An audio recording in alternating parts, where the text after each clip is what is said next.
And welcome back to Icewindale, Rime of the Frostmaiden. Last time we left the Icewind Trekkers, they were concluding their business in Lonelywood, having figured out the one responsible for killing Ravisson's sister, Furnace. You decided that you could make a deal based on getting the vengeance on this individual, seeing as they're a Thayan spy. You didn't have many qualms about taking out a bad guy for another bad guy. And so you set up a trap, but before you sprung it, there was an individual you came across for the second time now. You'd met them previously in Easthaven in the stables. One Velin Harple, who. Oh, was that right? Yeah, you came across Velin Harple? Was that in the Lonelywood, in the Lucky Liar, wasn't it? Yeah, she Hmm. was gathering stories about Ten Towns, rumors, and potentially finding locations in the far-flung reaches of Icewindale. But thing she's most interested in is finding an ancient lost civilization, a lost city belonging to the Netherese Empire. And now you kind of went back and forth, gave kind of sharing a bit of information, and eventually she helped you guys out by trying to identify what this cyanic crystal was emitting. Turns out that the weird pulsing sound that's been thrumming through your head, Hulla, is actually some sort of message, and it is in deep speech. And it's said that it is basically a distress beacon that is constantly going off somewhere in the mountains, something about a nautiloid being down. And after a few arcana checks, you realize that nautiloids belong to a race known as illithids, mind flayers, things that go from realm to realm and kidnap those that they come across in order to steal their brains. After learning this information, you tried to put the thought of it to the back of your head, but she said that in order to like hear this distress signal and sort of hone in on it and use Skrapp as sort of a compass, you'll need to have someone with comprehend languages cast it again, and then for the next hour you can start to locate it.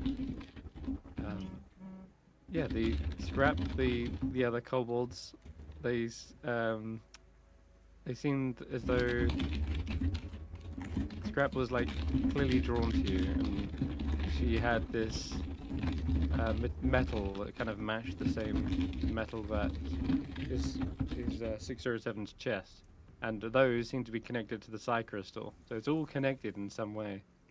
And now Scrap has chosen to leave with you, and hopefully find out what this is, and if it's a if it's got any survivors, because you remember Scrap pulling yourself free from a wreckage, and you remember being dragged away from it, and your friend is still missing, Spellix, and as well as your other belongings with them. Lastly, you did finally set up this assassination. You took them out, not before learning that there is clearly some sort of connection to the Zentarum, another group of spies and assassins. This was a long time ago, however, and it seems as though they feigned a murder in the Ramshackle Inn. Oh yeah, you also dealt with that. You also fought the ghost of the Groots, but managed to finally calm them down. And but you also saw a vision within their eyes. Whoever was possessed saw the Zentarum taking out this, like basically taking this murder out. It seems as though the Stay and Spy is also connected. Finally, yeah, you brought the body before Ravison, and she seemed content to move on and leave this town behind. Who knows when she will show up again, but for now, she says that she might be heading towards Calvin's Cairn. And that's where you left that little quest off. You also know that you need to head to Calvin's Cairn at some point if you wish to resurrect Geist's body. You headed back to Bremen, and there, finally, you brought peace to Danica's mind, relieving her of the curse that afflicted her ever since you brought back Barry using the bones of a white dragon. It seems her mind has been plagued with an obsession with gold, and now that that's gone, it seems as though it has flown back to Barry. As almost as soon as you cleansed her of it, it seemed Barry was then once again hearing its voice. But I don't think you guys know too much about that yet. But anyway, Danica looked much healthier looking. In fact, it's almost as if physically a great burden had been lifted from her. And you all received the blessing of Hades, effectively. And that's where you progress to level 4. Finally feeling even more connected to your god than ever before. Yeah, you all chose your new features, new spells, and started to head towards Targos to continue your journey. So, is there any supplies you want to pick up?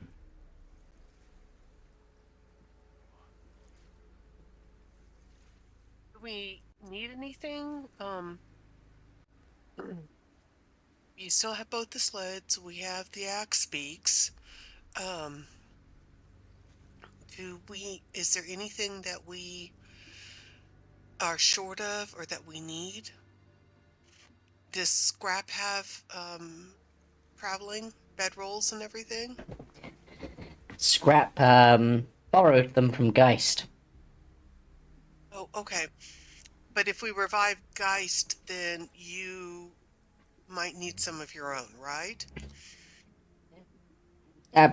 Yes, I suppose so, I guess. But I mean, I've got some of my own stuff, but for the most part, I just haven't been sleeping out rough, so Okay.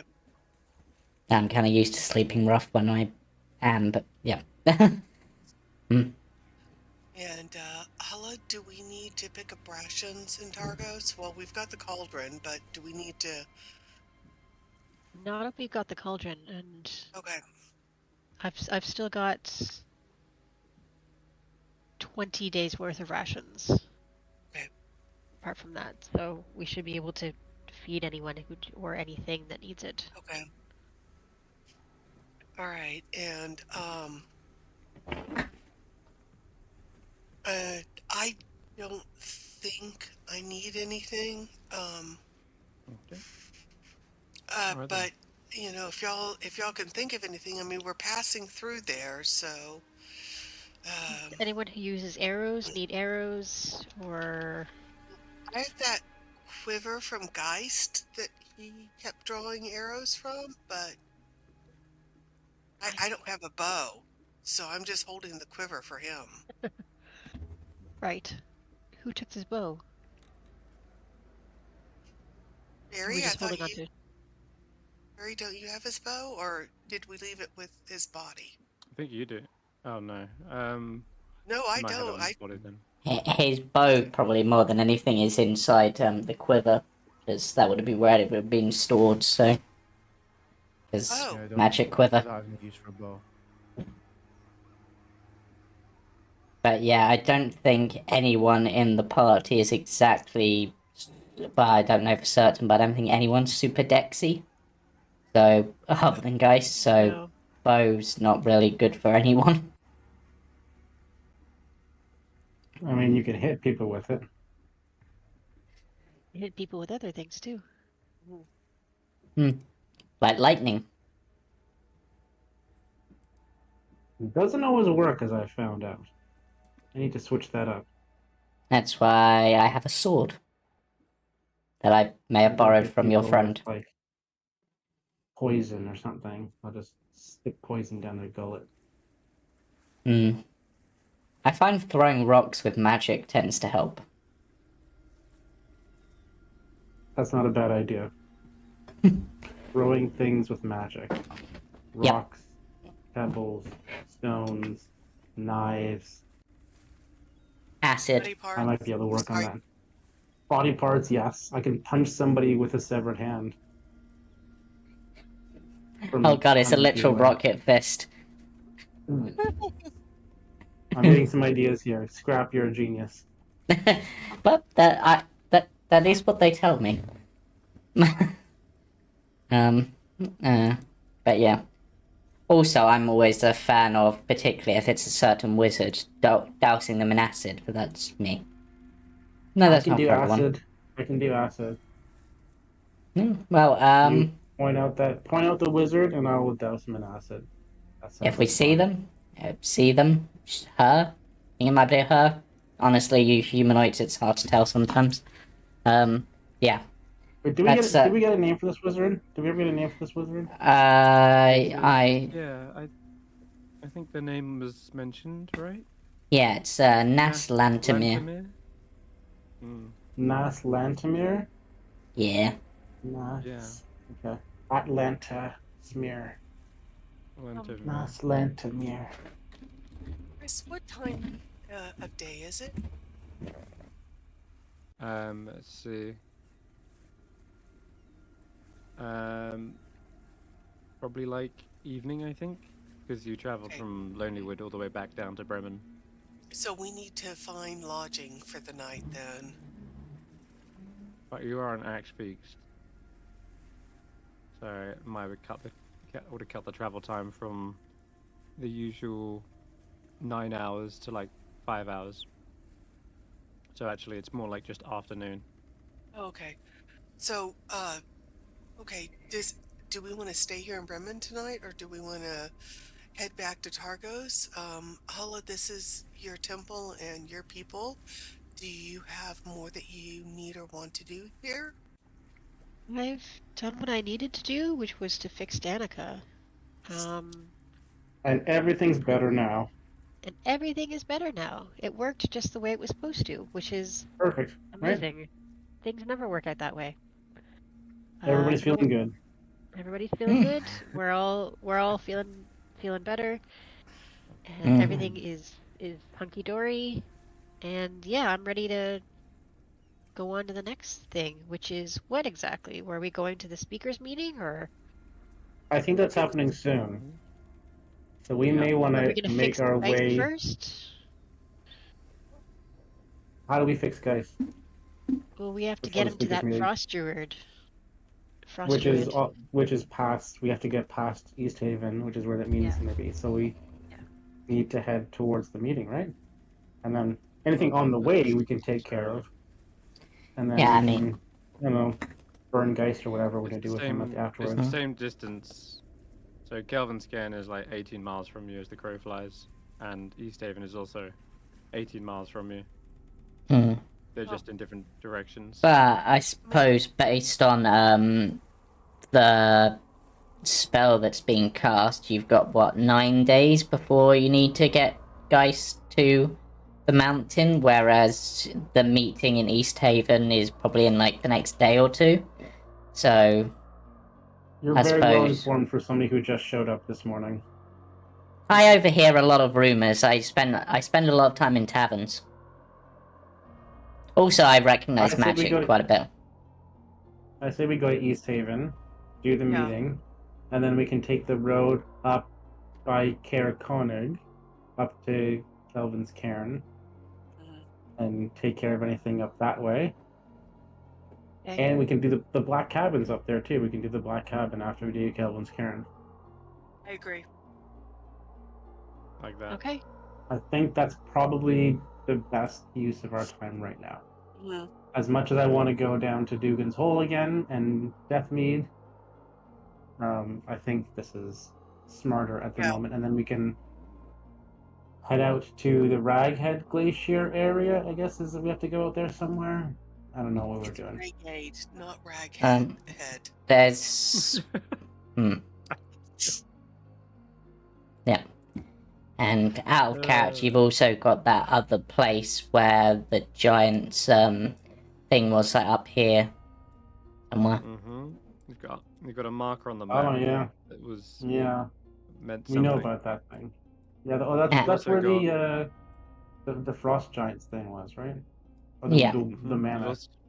Yeah, and then You've we've also got got wherever Eve Eve. went. Eve is looking for Yalmut, which is like sort of an ancient Goliath birthright, something belonging to the giants. And then finally, you've got whatever is in that book that you have yet to decipher, Hulla. We could go to the mammoth thing is only 20 meters away, 20 miles away, according Well, to this. if the speakers meeting is within a day, I think we need to head to East Haven. I think we had a plan. I think we can go through Targos, and then Why don't we skip Targos, head straight to stop at Brimshander for lunch, and then keep on going East well, Haven. it'd be dinner because it's afternoon now. Sure. Oh, Either okay. way, Well, we knock off a stop. ration. Yeah, stop off in Brimshander for the night then, and then head to East Haven in the morning. Or if the weather turns bad, we can stop at Targos because we can sleep for free at our own warehouse.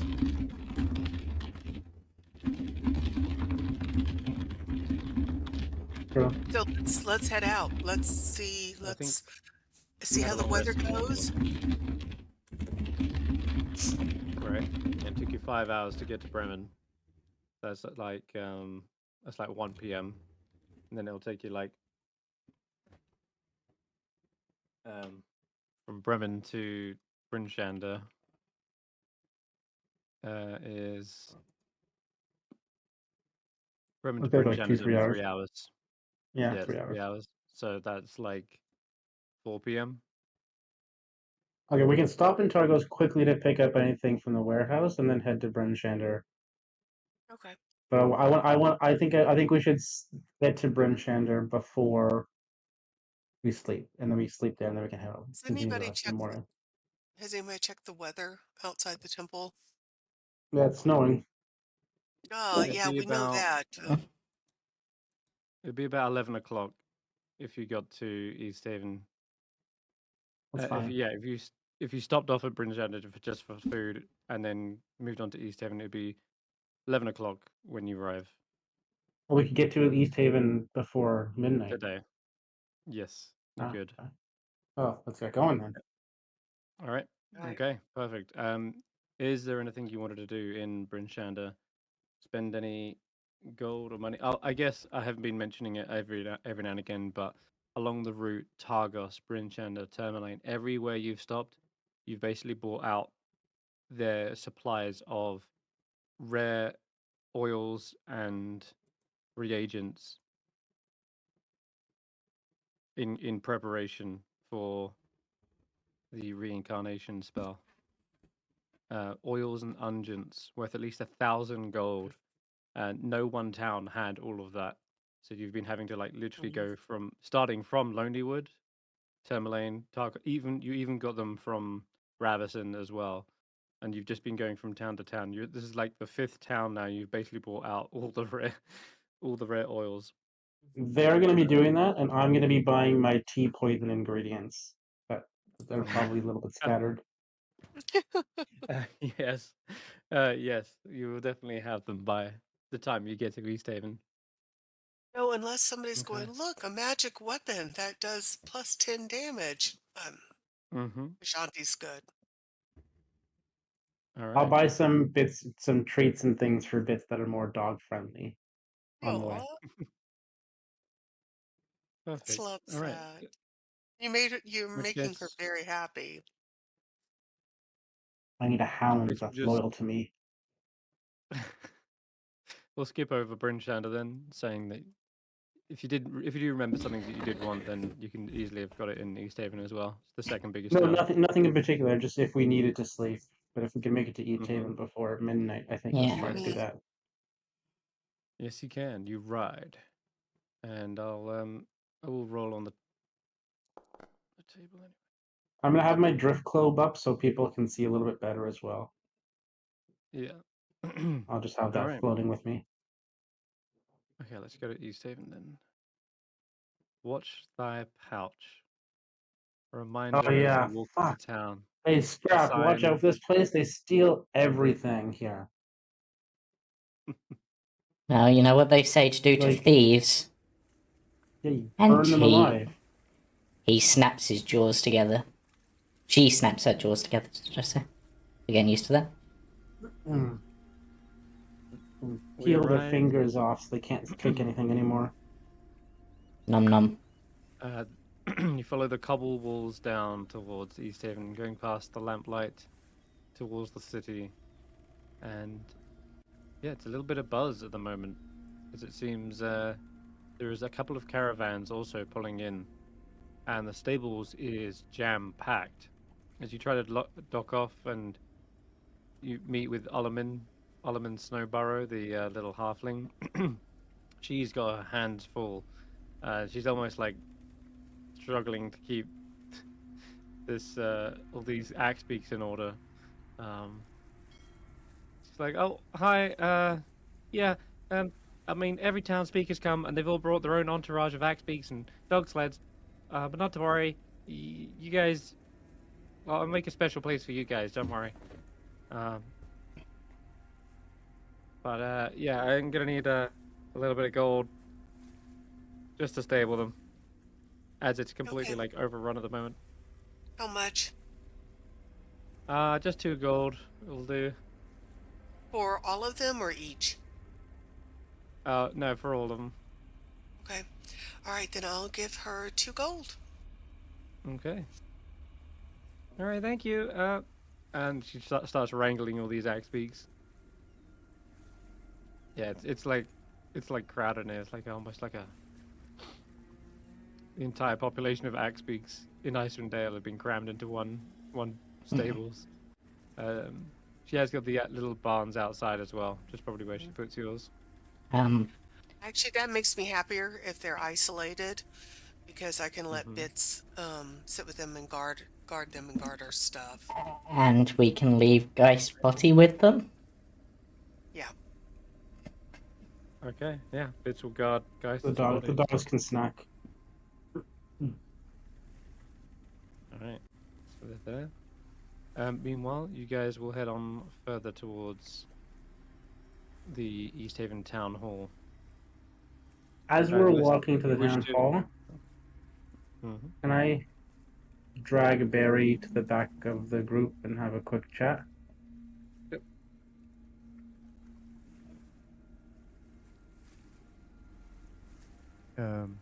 Hello?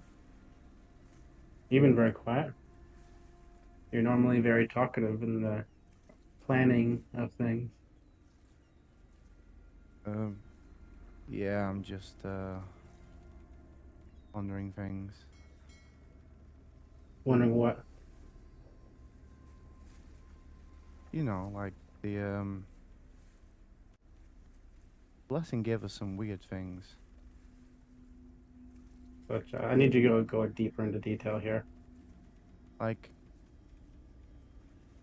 well, I don't know if it was the blessing or whether it was my patron, but like, did I just enter another pact by saving Danica? And you just feel like this invisible hand, like, poke you in the forehead. You mean like you're a cleric of Hades as well now? Don't think so, but like, first we got stronger because of a chewinga, Yeah. and then my patron actually spoke to me Yeah. and gave me some powers, but this time she didn't speak to me. and now I can do that, and it's still poking you in the head.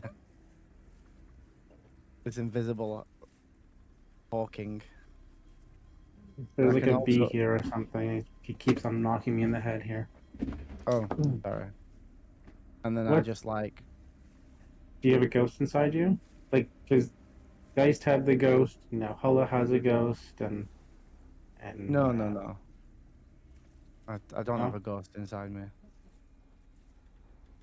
But yeah, it's just So what? You made another deal? no. Did you not feel stronger after we left? I feel stronger every day. That scrap gave me an idea about throwing things with magic. I think I'm gonna start doing that.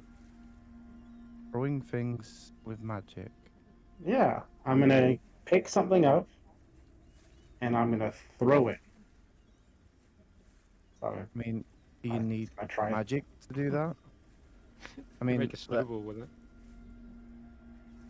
I pick up a rock and I chuck it and go. I didn't need to use magic to do that. You didn't need to use magic to poke me in the forehead either, but you did. Yeah, but that was me just showing you something's different.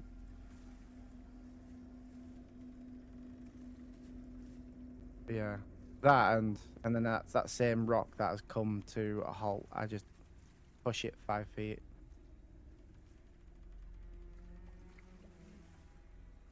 I mean, I guess it'll help me keep enemies away, but I don't know. You I'm could usually push things away before. All it is, you're growing as a person. Think about that. You've now murdered several people. You're feeling good about yourself, and so you're more powerful. You can do new things, and well, I that wouldn't. tells me we got to keep murdering Mm, I in the mean, name we were. in the name of vengeance and being a hero. Yada yada yada. But the more things you kill, the more I mean, things you can do. we were told to kill things to get stronger, monsters specifically. Yeah, I mean, and that person we killed was a monster. She hung the dude. yeah, it did feel like we Yeah, did good. it feels good to kill people. No, it felt good to do good. To Like remove them if from this planet and like if that was an existence. innocent person, I wouldn't have felt the same. No, because it's double points for that. What? You hear yourself sometimes. I hate myself. No, do you hear yourself sometimes? Oh, hear myself. Like, Like an internal monologue. yeah, you understand why some of the group have issues with certain things that you say and do, right? Because I'm more efficient than they are. Mm. Well, you just said double points for killing an innocent. Level up faster. Don't think that's how that works. And you see getting stronger as leveling up? Yeah. It's a turn of Yeah. phrase. Oh. You can do more with your magic, right? You can poke people in the forehead. You can push the little snowball 5 feet. That's new.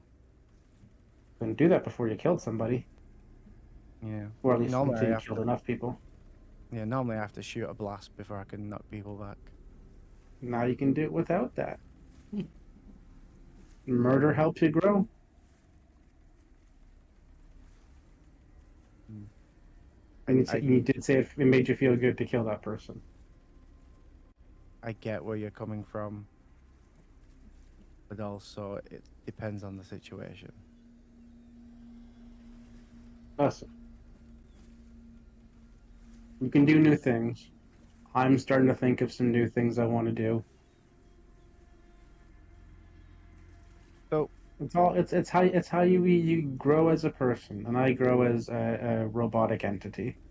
So, if we were to flip this around, if Yeah. I was to kill you specifically, you would see that as a positive thing. If you could kill me, you would get stronger. It'd be like at least a 12 challenge. So, if we were ranking things, And you would see that as a positive thing. would Because you I see would it be as a positive growing. thing? Would Not you really. enjoy it if you killed me? Do you want to kill me? Not really. So would you I enjoy it if you killed me? no. I don't Hmm. want to kill You any of enjoyed you. you enjoyed killing that other person. But they did It made you bad. feel good. You say bad things, but you haven't done bad things yet. Yet. You're right. I've never done a bad thing. I'm Yet. just right. But you guys don't like the way I do things. I know that. I just present a different point of view. Yeah. And every time you do things my way, turns out better.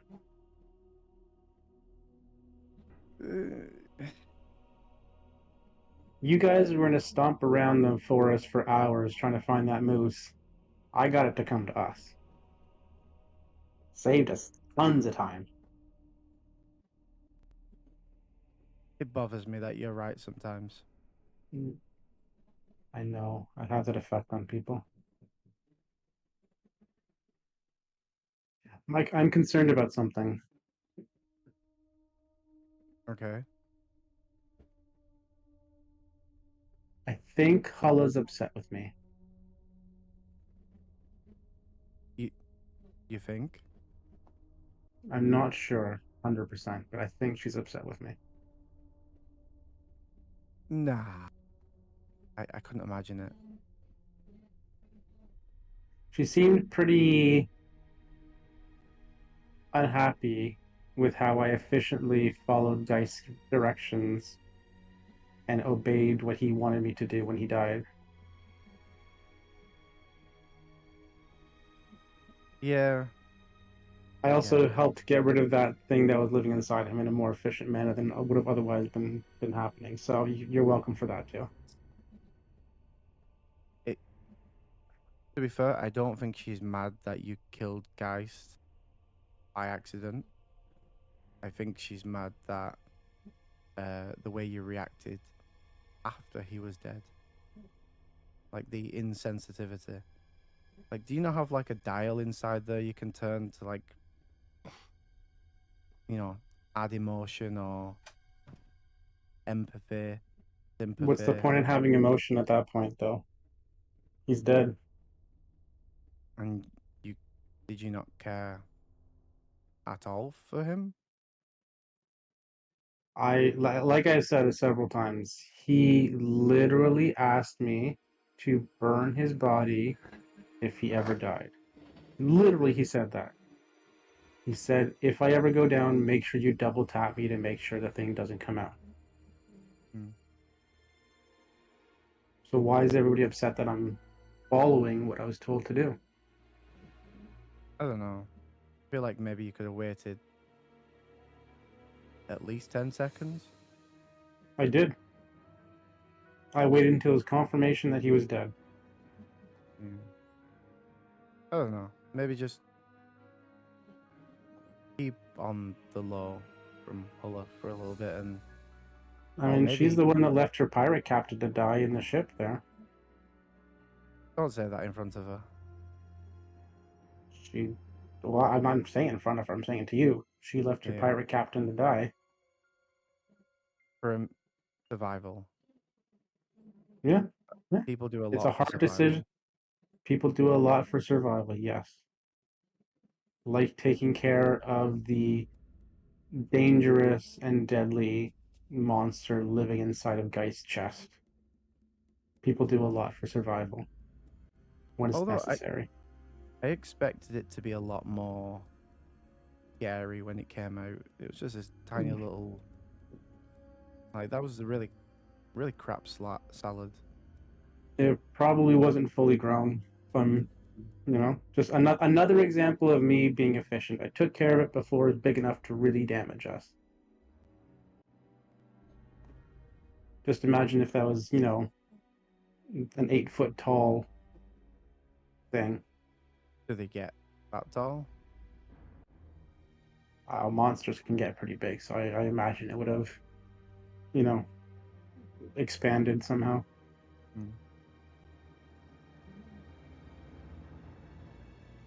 Anywho, yeah, just Right, with that, I think you guys done. Let's move on What are y'all to doing? East Haven. What are y'all doing lollygagging back there? Come on. Keep up with the All group. You right. know there's pickpockets around. I will tear them limb from limb should they try anything. I jokingly Fair. upon Ashanti saying that, I jokingly tried to pickpocket her with the new hand. Jokingly, they don't even know Okay. what it is. Okay. Yeah, and I'd like to note that Ashanti is a half-orc. I mean, she's a big girl, and she is not going to keep her money out where it can be easily pickpocketed. So if you're doing the mage hand down her shirt, we got a No. problem, Barry. Yeah, because, I mean, we're going to have to talk about that. No, there's just anything that's hanging off. I just try and grab it and dangle it in front of you.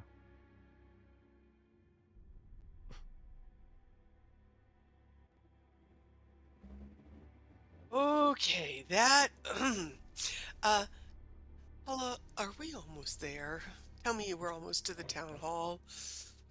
Look, it's right up the I just corner realized- there. Yeah. Okay, good. Yeah, the town hall is actually not where you're going today because it's already. I mean, you can, and the guards will tell you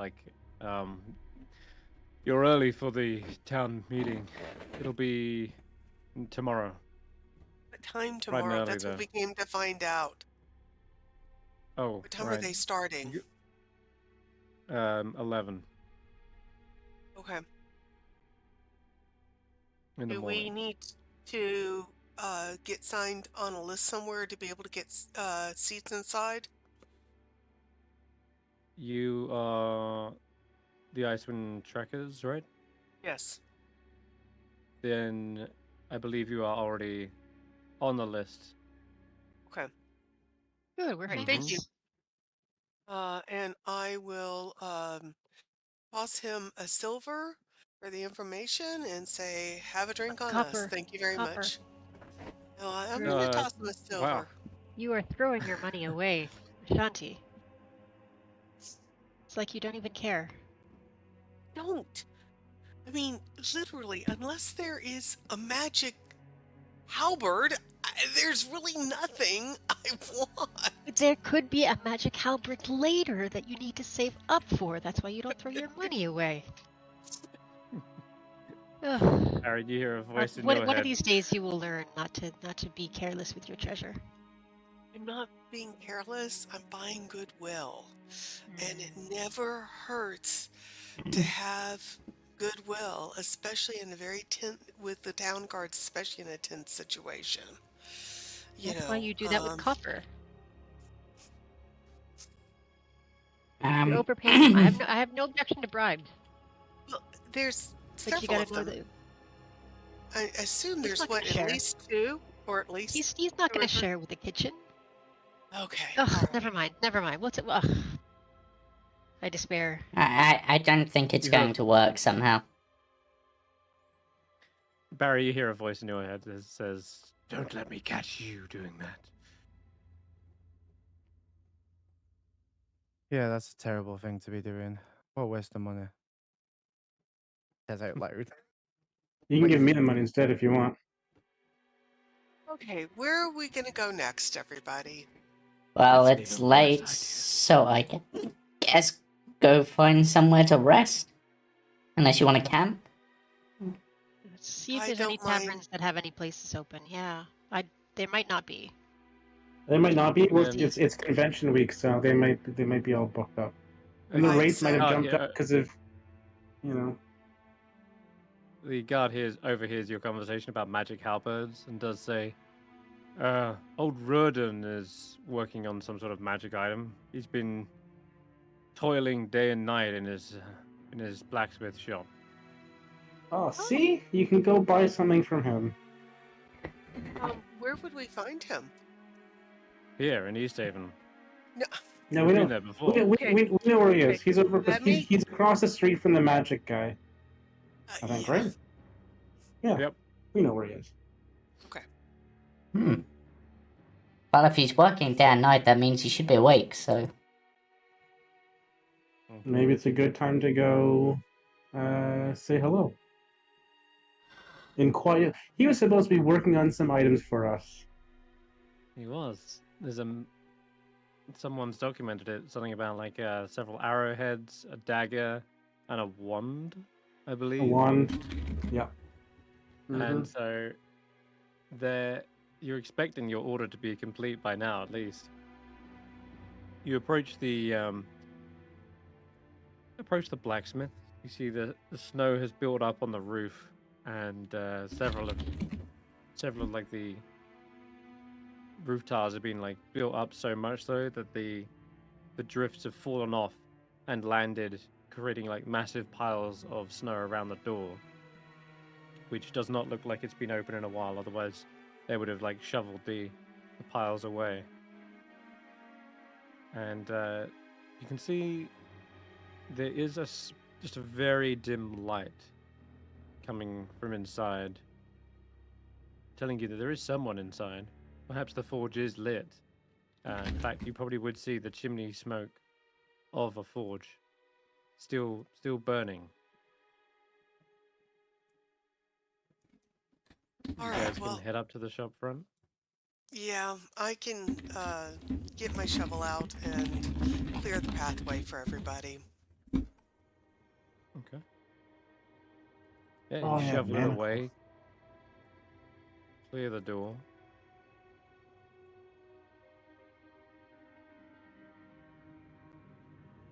And the door is cleared now, Ashanti, as you shoveled it all away.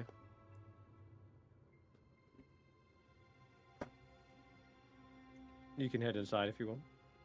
Okay. You gonna Right. open? After you. And knock on the door first. Yeah, you can knock on the door. Your thuds sort of resound and echo into the space, but you don't hear a response. I'm gonna try to open the door. So I'll reach out with The- the shovel to try to jiggle the latch. Mm-hmm. It's late in the evening, and you'd expect someone to have at least shut shop by now, but the door is still open by the looks. Okay. So if I jiggle the latch, does it? Yeah, you jiggle the latch and you can hear it kind of rattle, and then you open it up and it creaks all the way open, and inside immediately you see stacked crates and barrels with delivery notes on top. It looks like someone hasn't seen to their deliveries in quite a while. They've just been sort of dumped and emptied here. And yeah, Okay. looking at the dates real quick, Skrapp, you can tell that these have been over the series of days that you've been away from them. Well, it's the first time you've been here, but yeah, you can see the dates clearly indicates that it's been a while since they've seen to the deliveries. Seems like he's not been taking his post. Must be very busy. I can understand that. I can get lost in my work. Oh, I focus, forgot to eat right? for a week once. I don't need it all, so. No, I mean, that's a bonus. I wonder if I could replicate that. To your right, you feel a warmth of the forge kind of blowing in from a set of stairs. There's several tables stacked out with weapons and such, with prices listed on them. Okay, I'm gonna say I'm gonna head back to the back where the stairs are and Mhm. listen up the stairs to see if I hear anything. And to be clear, there's Um, no one in front of the forge, right? You can see the I don't forge from see the top of anyone. the stairs there, Hulla. And as you're looking down, you see a set of tongs that have been sort of left there. There is a blade on the forge that's been hammered on recently. You can see there's still just a soft glow of like red hot iron that's just Okay. been left on the anvil. But there doesn't seem to be anybody from like in the forge. Okay, Someone's been here recently, but he's been neglecting everything yeah, else except the work. yeah, that's not normal. Um, I'm gonna go down and see if, Mhm. and look to see if I see anybody down in the forge. Proper look under tables and behind things and everything to see if he fell asleep somewhere. All right. Perfect. Um, I'd like you all to roll initiative. Oh, Say what? can the Drift Mhm. Club be following me, please? Mm-hmm. You've got control over it. You can also press F on the drift globe to make it follow you. Just F? Yeah, as long as it's hovering. Your mouse, select the drift globe, hover your mouse over 607, and then press F, and it will follow you. Oh. Okay. So, what was I going to say? The moment you guys head downstairs, Skrapp's in first, looking around. Your eyes peer over the anvil. Someone was on this just seconds ago, and as you scan around the room, looking behind you, you can see sacks of coal. One of them's kind of been knocked over slightly, and they've been shoveling it into the forge. And then, as your eyes kind of wander around, all the way to the papers on the table, you see there's like knives stabbed into the table. You can see bits of chunks of the wood like have been smashed off of it from like some sort of hammer impact.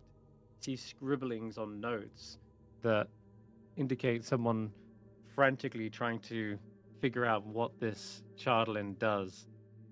And you also see bits of this Chardlin, like shards of it, fragments scattered around the floor and tables, as well as the requested items that you guys set out. Arrowheads. You see a dagger. There's a wand, and just as you're looking over the Chardlin, perhaps even tempted to pick a piece up,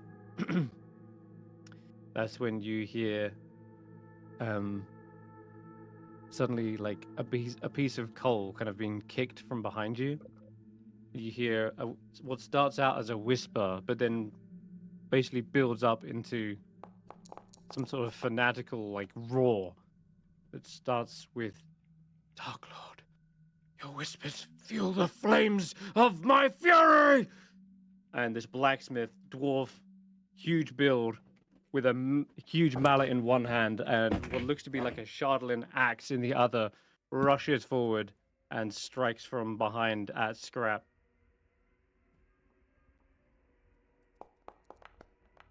And he's going to have advantage because he was pretty well hidden. Yeah, that's going to be a hit. I can't see that, can I? Not from Is your it- is angle, there- no. You hear it. You hear the roar. This But is there a wall right here? There's a wall right here. yes, there's a set of Okay. For some stairs and reason there's that a did wall. not remove the Leads down damage to from another me. one. You have to roll a con save. That's why. It did not prompt me for a con save. Okay, well then just take 11 points of bludgeoning and roll me a con save. Ah, there's the con save, you say. Oh, I just No. realized this is wound up. Mm-mm. I think I made the con save. Oh no, it's not. Because I said it's an axe. Never mind. Cool. All right. Yeah, you are struck heavily from behind with this. It's an axe, by the way, but it says bludgeoning, but it doesn't make a difference in this case. And then straight after that, you feel the hammer come crashing around your head as well. That one is gonna miss though. Kind of clangs against your side, and then lastly, yep. This flurry of attacks is so severe that you can see the bloodlust and rage in their eyes. They're underlit by this flaming forge. You can see the sweat all over their body, and they just pound and pound on Skrapp like they're like a piece of metal on the anvil. Yeah. And yeah, it looks severe. This guy is Yeah. going full intent to kill on your ass. Yeah. It looks like that weapon is set up so that the saving throw removed the damage, so I'll add the damage on. Okay, cool. All right, Skrapp, you are wounded, getting smashed to the side, and 607, you're up. Okay, I heard that, but I can't see it, so I'd like to move to a position where I can see. Can I see? Is that him there? That's him there. Okay, good. Oh wait, You can I see could have. at Oh, an no, I odd, couldn't see. yeah, there's an odd angle I can see because it. they're down below, and the forge is lower level than the upstairs. Oh, okay. So I'll just come right to the top of the stairs here, I guess, to see. It's a bit of a better angle, but still, you can only kind of just half see them. So they got half cover effectively. Half cover. Okay, that's okay. I will still. I'm gonna target him. And hey Barry, check this out. And I'm gonna use catapult to pick up an object and throw it at him. So I'll pick up like the tongs or something that's sitting here and catapult it into him. And I'm gonna use Tides of Chaos to give myself advantage on the roll. Catapult's a dex save from him, isn't it? Oh yeah, that's true. Yeah, it's a dex save from them. But Oh yeah, okay. yeah, let's just find out what he has. Doesn't get any pluses to it, so I think he got. Oh, so it's not an attack roll. Okay, right. I still have that then. Up like that. It's annoying. So it looks like catapult misses in this angle, and unfortunately, there's no half damage on a catapult. It simply smashes through a section of the forge.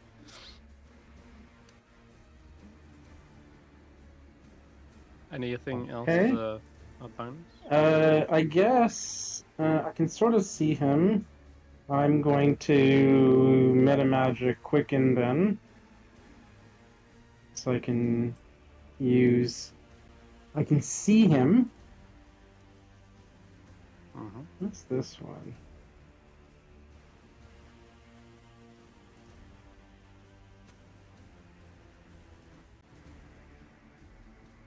Yeah, I want him to have less ability to do that stuff. So I can see him, so I need him to roll a intelligence saving throw.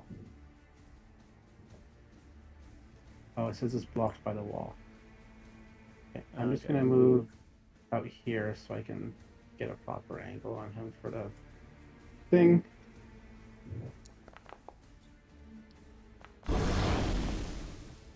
Wow. I rolled really he high. succeeds. Great Yeah. rolls. Yeah, he's rolling really great for me. In such a state of mindless rage that you can't even tap into his emotions or mental state. It is just a fury of fire and steel. Well, Chardlin in this case. So then I'm just going to move around to this side of the wall at the end of my turn, and that's it. All right. Okay, it is Skrapp's go. Right, so That's what you see Skrapp. behind you, pounding on you. Yep, so Skrapp, first of all, is going to make things easier for his allies by using a Draconic Cry. Ah. Give everyone advantage. Until the start of my next turn. And that's my bonus Excellent. action. And then for my action, let's just guarantee the hit, and we'll go for because unless I go for the short sword attack, because I've got advantage. Short sword's a light weapon, so I'd get 2 attacks without using a bonus action, right? Short sword, yeah. As long as you're wielding a short sword in each hand. Yeah, so Skrapp will pull out Geist's short swords. Because he's in his ranged armament, and we'll start off with. Let's see if these are The second solo. one won't add your dex though. Yeah, that's fine. So we'll start off with the puncturing one. I'm hoping we'll Both just. can. That's a hit. I don't know if that actually applies the puncturing effect in this case, but and then we'll follow that up with. He is wearing hide armor. Okay, Well, so yeah. let me just I just need to duplicate this weapon quickly because it's actually no, not that one. I want to duplicate the other one. Actually, puncturing doesn't care about armor. It just always works. Yeah. A second. It's Sundering that cares about armor. Yeah. Puncturing's the one that ups your crit range, right? That's right. So now, if you rolled an 18 like you just did, then it would have been a crit. Right, and then we're gonna follow this up with I still can use the Skrapp sheet, and we'll follow this up with an Oh, shit, crap. there you go. That's a crit. Nice. So it does the 2d6 and a 2d and 1d4. Nice. Yeah, that will pretty much slice open a massive wound.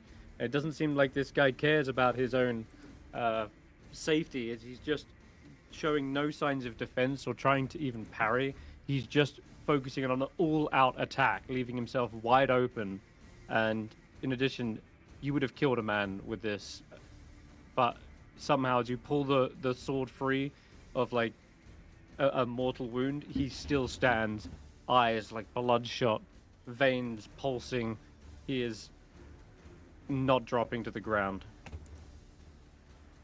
Oh. Okay, Barry, you're up. I don't think we should kill this guy. We kind of did this to him. And how do we stop it without killing him? He's gone crazy. I'm gonna target just him. Oh, shit, I just remembered. You're supposed to roll another con save for the other hit. Skrapp. I did. Or did you already roll that? Oh, you passed Yeah. it. Never mind. Don't worry. Yeah, because that's why it did no damage, because I succeeded on the saving throw. Yeah. For some reason, I remember now. when I hover the template in a place where it only gets him, it won't show him targeted. It's because he's kind of down the stairs and you can't really see the full token. Yeah. But I can only... basically, I get all... Anyway, all are you three. casting sleep, yeah? Yeah. Okay, it doesn't work anyway. Or does it not? Nope. Alright, well, I waste it. Because that is not enough damage with 78. This guy is tough as nails. You see, he's well built for a dwarf, sure. But there seems to be almost some sort of otherworldly empowerment as he's holding this Shardlin axe in one hand. I'm gonna test And you can my hear him ability. whispering to it. I'm gonna test my ability to try and shove him back into the corner. Okay, so it's a strength save, yeah? Yeah. Okay. He is on the initiative tracker. He was Yeah, just he hidden. He passes. At least he doesn't get Alright, attacked. yeah. It's actually his turn right now. But Oh, he wait, got no, the yes, it's surprise Brandee. round So right. it's Yeah, Ashanti. so. He could, yeah.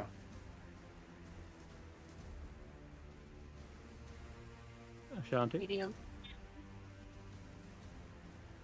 Okay, Ashanti agrees with Barritomus that we should not have, we need to know more information before we kill him. Mm-hmm. We shouldn't just kill him willy-nilly.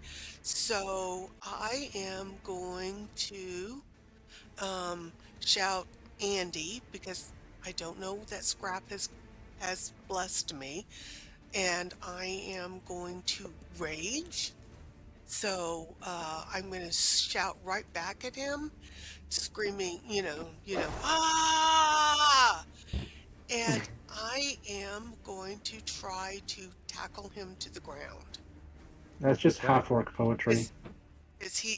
Give me Yes. an He's athletics got. check with advantage. All right. Okay. I will do the same. This guy is pretty strong, but he doesn't lack. He lacks the athleticism, like Okay. knowing where to like tackle someone and use their weight against them. It's all part of that skill that you've kind of learned over the years. And yeah, you're able to easily side tackle him, right into the sack of coals, which means he's kind of like almost bent over backwards. But you've got him grappled, or did you want to shove him prone? That's the question. To grapple him, yeah.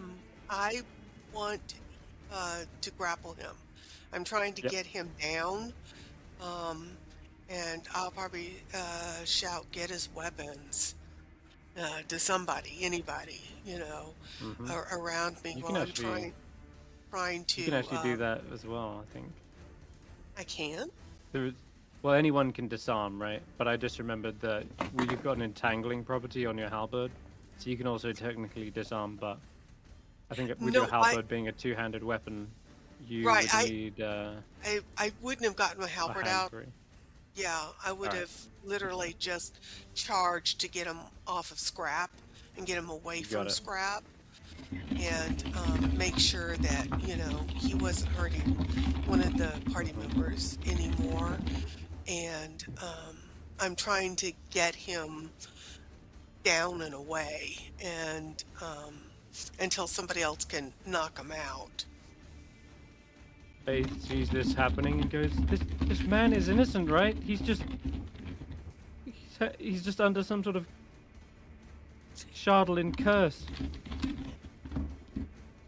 Yes. We can't kill him." Put him to sleep. Hold him. Do She- something. After 'Cause I'm seeing the sleep wrestling spell with him. not work very well, she will instead attempt to cast a calm emotion spell. See if that works. Needs to roll a wisdom saving throw. And this can potentially turn a hostile creature into like a neutral one. Just give me a moment.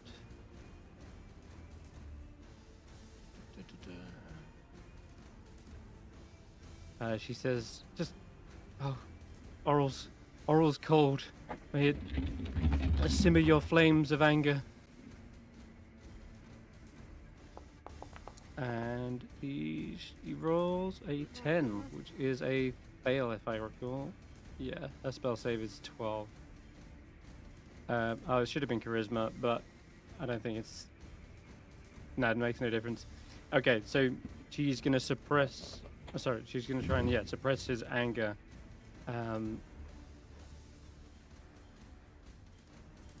Makes him indifferent to you instead of hostile to you.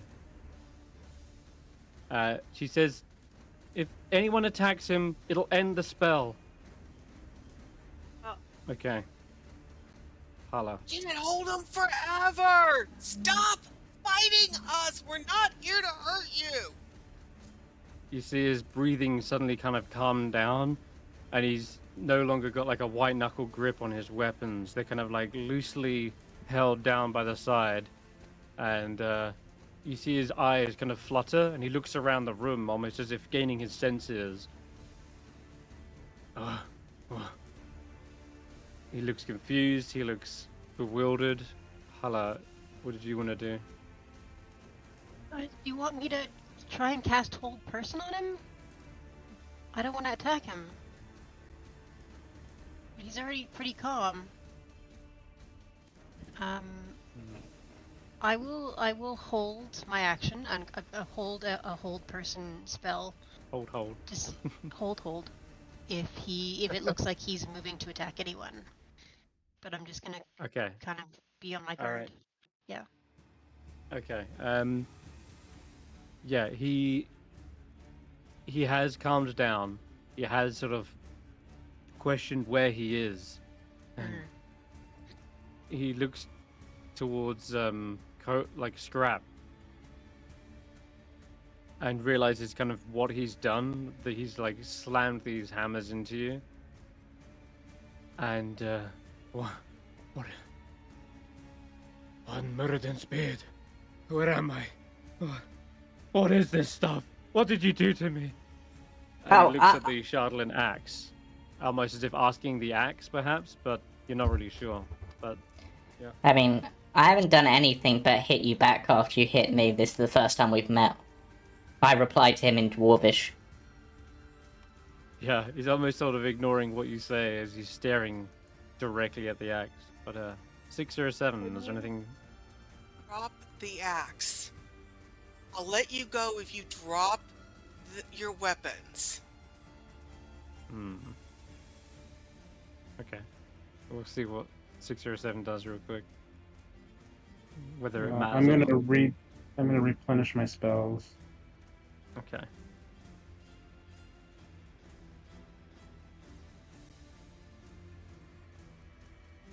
All right. Anything? Are you doing anything hostile to Rodin? I'd like to, but probably not the best idea right now. I have heard them say that they don't want to do that, so. Yeah. And Yeah. I see that Hulla is holding hold person, so I'm just going to wait and see. Okay, perfect. In that case, then I'll just go over Skrapp and Barry. You're not doing anything hostile either, right? Would it be considered hostile to try to remove his weapons? That's a special type of attack, similar to like grapple in a weird way. Yeah. It's considered a special attack. So Solid. yes, he kind of needs to Yeah. give them up himself. Then no, all Skrapp is going to do is because he's no longer hostile, so it shouldn't provoke that opportunity. If my understanding is just back away a bit and just be like, "Ow!" Seriously, you guys and know Barry? some real mean people. And finally, Barry. Yeah, I'm not going to do anything. Okay. hostile All either. right. So now that they're indifferent, they see you around the room. It's a bit of a standoff. They're holding their weapons. Ashanti, you've got him grappled. Yes, People and I've are got my ready with arms around spells. him, probably thinking about shaking him until he drops his. I've got my arms around him and, squeezing a little bit tighter to see if, Okay. I can get him to drop those weapons and maybe, Yeah. shaking a little bit, to shake him. I'm trying to get him to drop them. Drop your weapons. I will let you go if you drop your weapons. He looks a little tense still, regardless, and says, "But then, how will I be able to sow chaos? I remember dancing on the precipice of madness. The Lord of Shadows, it commands me. It empowers my strike. I can't surrender. Okay, you're They're not. telling me to swing. With each swing, I herald the dominion over this realm. So, if anything, I need a persuasion check from someone. If you want to do that on your turn, Ashanti, you can. But it seems as though he's not hostile. He's not attacking. That his whole turn is basically him just sort of wrestling with his own mind, trying to figure out what he's supposed to do. But Right. Ashanti, yeah, you can see he's struggling. Well, I'm going to shout back to my comrades. Anybody, help me get him to drop his weapons! And I'm going to say, I don't care if you're dancing on a precipice or hang gliding over hell, I am going to squeeze the life out of you if you don't drop your weapons! Okay. Roll an intimidation check with advantage. Okay. Because you're raging. Oh, and you can use strength instead of charisma. Because you're raging.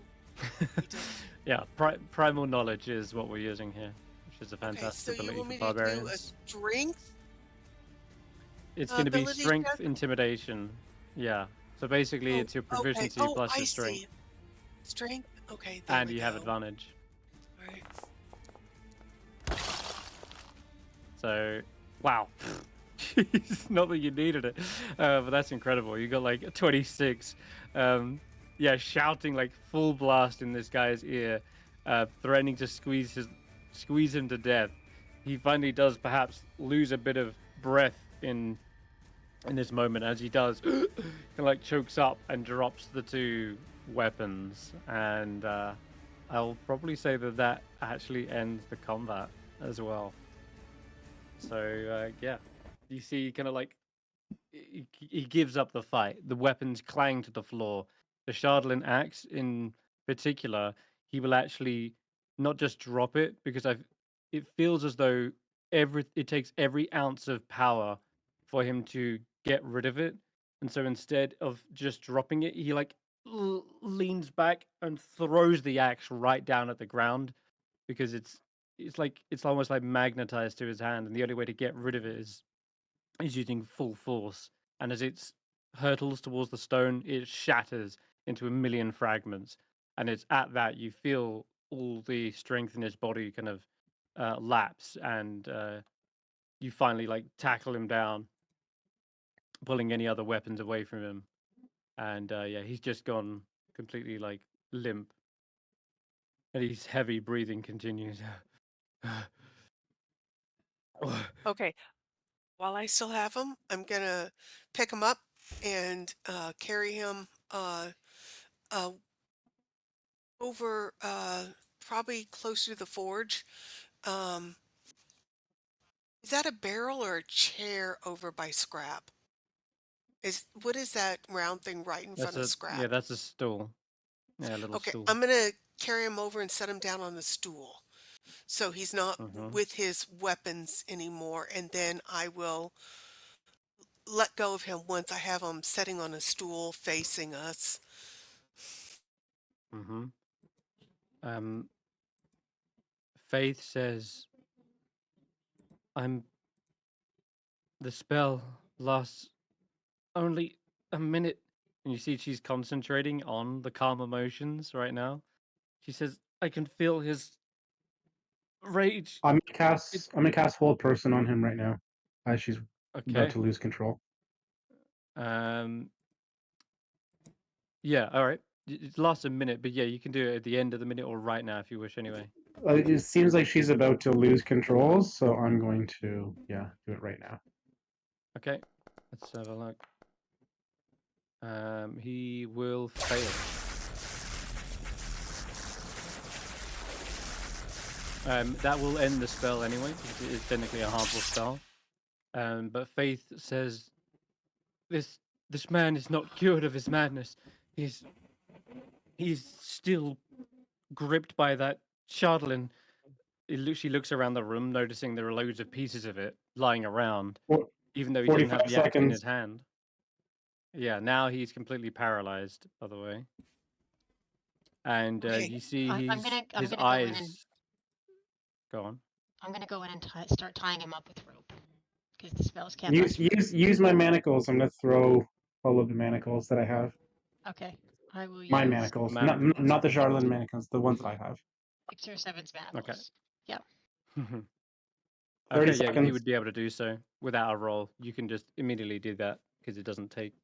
They automatically fail strength saves when they're paralyzed. So He's clasped in manacles now. You can also tie a rope as well for good measure, if you want, 20 and seconds. fully restrain him. Or his legs and his legs and his arms are tied up. Yeah. Yeah. And whilst you're doing this, you see the kind of fluttering eyes suddenly turn back to like full rage. You see them suddenly go bloodshot with sort of purplish veins.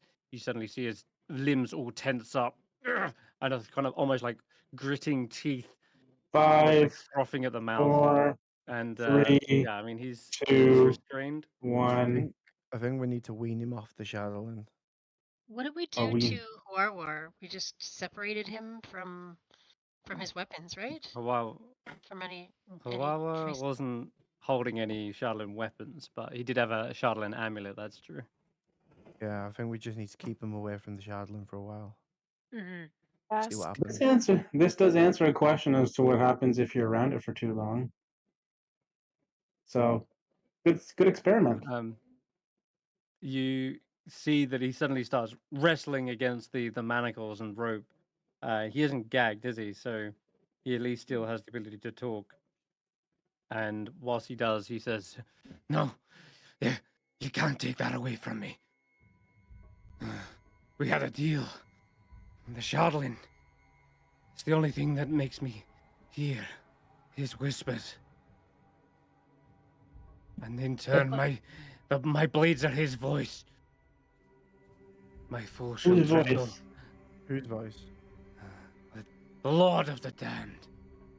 Yes. Orcus? My Dark Master. Is your Dark Master's name Orcus? He doesn't say or confirm. But he Does he does react at say, all to him? hard to gauge. Give me an insight check. He is, after all, wrestling to free himself and just hell bent on fury. But yeah, anyone Insights. can roll an insight check.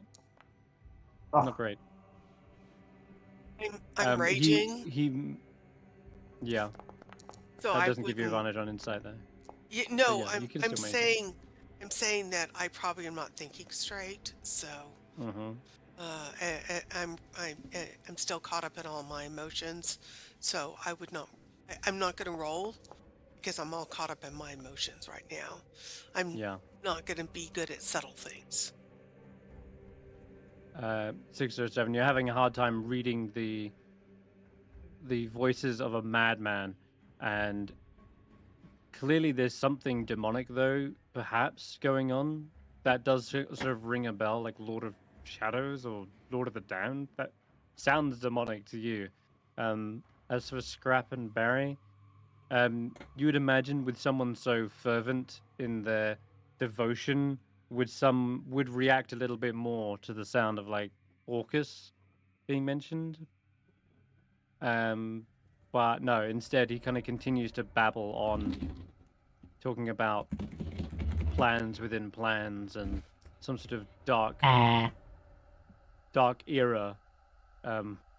Yes, I will be the harbinger of your doom. I herald your imminent dominion. Do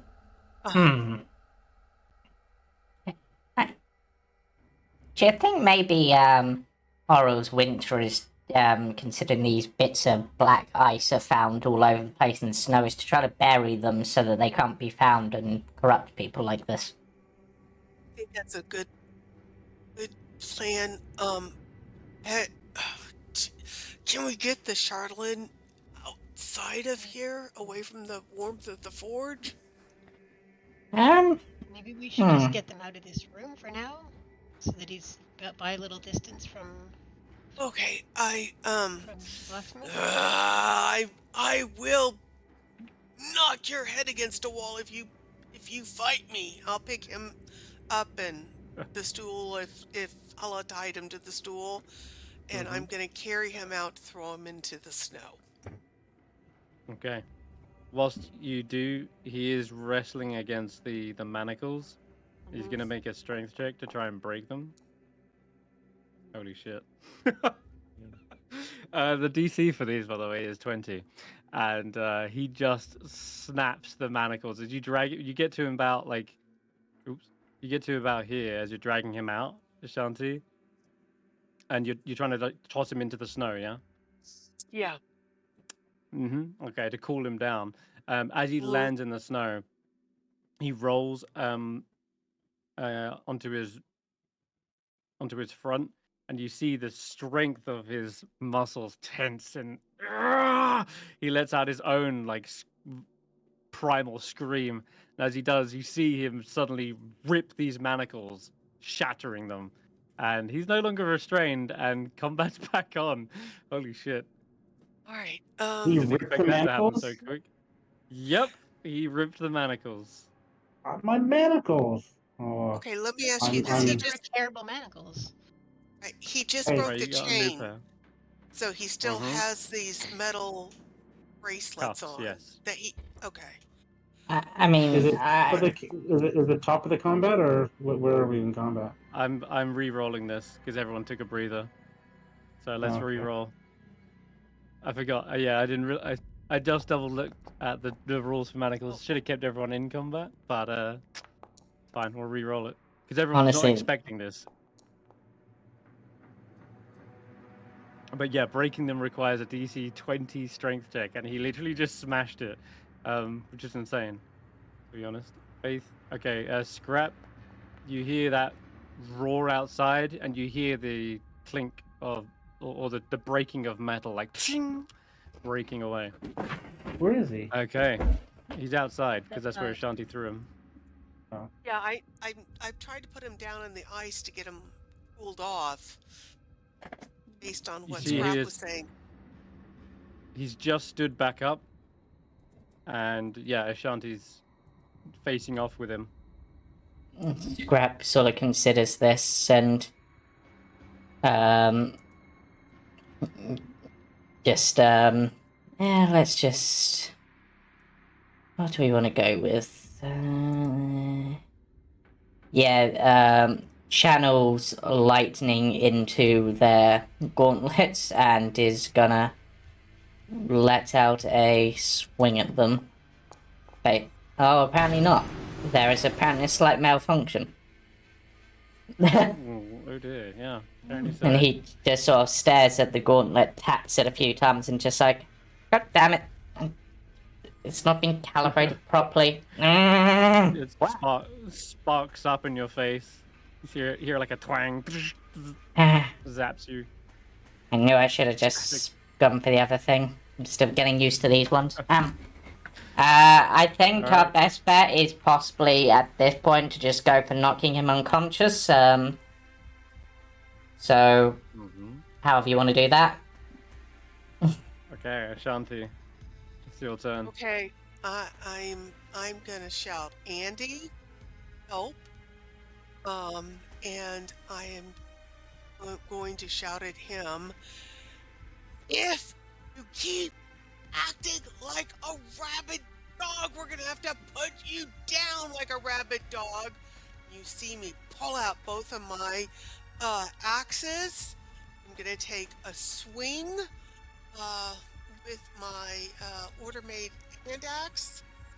And all right, come on. That's obviously a miss. And I'm afraid it is. so I'm intimidating him. I swung in front of him and said, "Don't make me hit you!" And I'll swing. I'll swing with my other one, my offhand, and I am. Yeah, that one hits. Yeah, I'm gonna whack him. I'm not joking. He says, "Do you not see? The Lord of the Depths has gifted me the strength to continue my loyal charge." And he looks at the manacles, almost sort of amazed that he's even able to break them himself. And he sort of revels in this power. 6 or a 7, it's your turn. Alright, I need to be able to see him. Oh, I can see him if I go over here. Good. Alright. Don't like this. Going to cast Chromatic Orb, the old favorite. And I'm going to give myself advantage. Oh, I don't need to. Okay. That's a hit anyway. Should Yeah, you're good. Should I have said that beforehand, or? You're talking about Tides of Chaos. Yeah, I was gonna do that, but Yes. it didn't come up That as. one. No, it won't prompt you. You just need to say I'm going to use this, and then roll with advantage. Okay. Well, it didn't roll with advantage. I'll just roll another d20 just in case it's a 20, which is not. That's okay. It still hits. Still a hit. And we were talking about doing poison to people before, so I'm gonna try poisoning him. Yep. It seems effective. You see him just sort of choking up and frothing at the mouth. He's wounded now, very much so. Good. But you imagine how much it took to get to him. How much it took to get him to this point. He's clearly a tough cookie. Faith is up. It says, "Oh no, we still need to save him. Damn it! Oh, if only my spell could have lasted longer. I tried to hold back his fury, but it's like his mind has been completely taken." She is going to rush up and just cast a quick cure wounds on you, Skrapp, instead for now. The best I can do is keep you guys alive. And then that'll be her turn. Roden is clearly not surrendering at this point. Seeing you, Ashanti, just full bloodlust again in his eyes, but he hasn't got his weapons or anything this time though. So he's not going to be able to put up too much of a fight. I'm going to roll a d6 as well. Yeah, unarmed strike could do something, but it's not going to be enough to do everything. I'm going to roll a d2 as well. One is okay. Yep, looks like he is. Any sane person would be fleeing at this point to live another day, but Roden seems to give in to the madness. Tries to grab at hold of your head and like slam it against the wall. And we're just gonna roll athletics basically and see what happens. Yeah, it's still a hit. Damn. So it is 4 bludgeoning damage to your head, but you're raging, so you don't feel too much of an impact. Well, that... Though, yeah, just does crack your head against the stone, though, in a brutal fashion. And tries to do it again, and again. Yeah. Just grabbing your head and whack, whack, whack against the stone, trying to like crack it like an egg. Barry, it's your turn. Good thing that's my hardest feature. Yeah, the hardest bone in your body is your skull. I am going to take a page out of Beth's book. Facebook? Beth's book. Oh, Facebook. I heard the same thing you did, Julian. That was funny.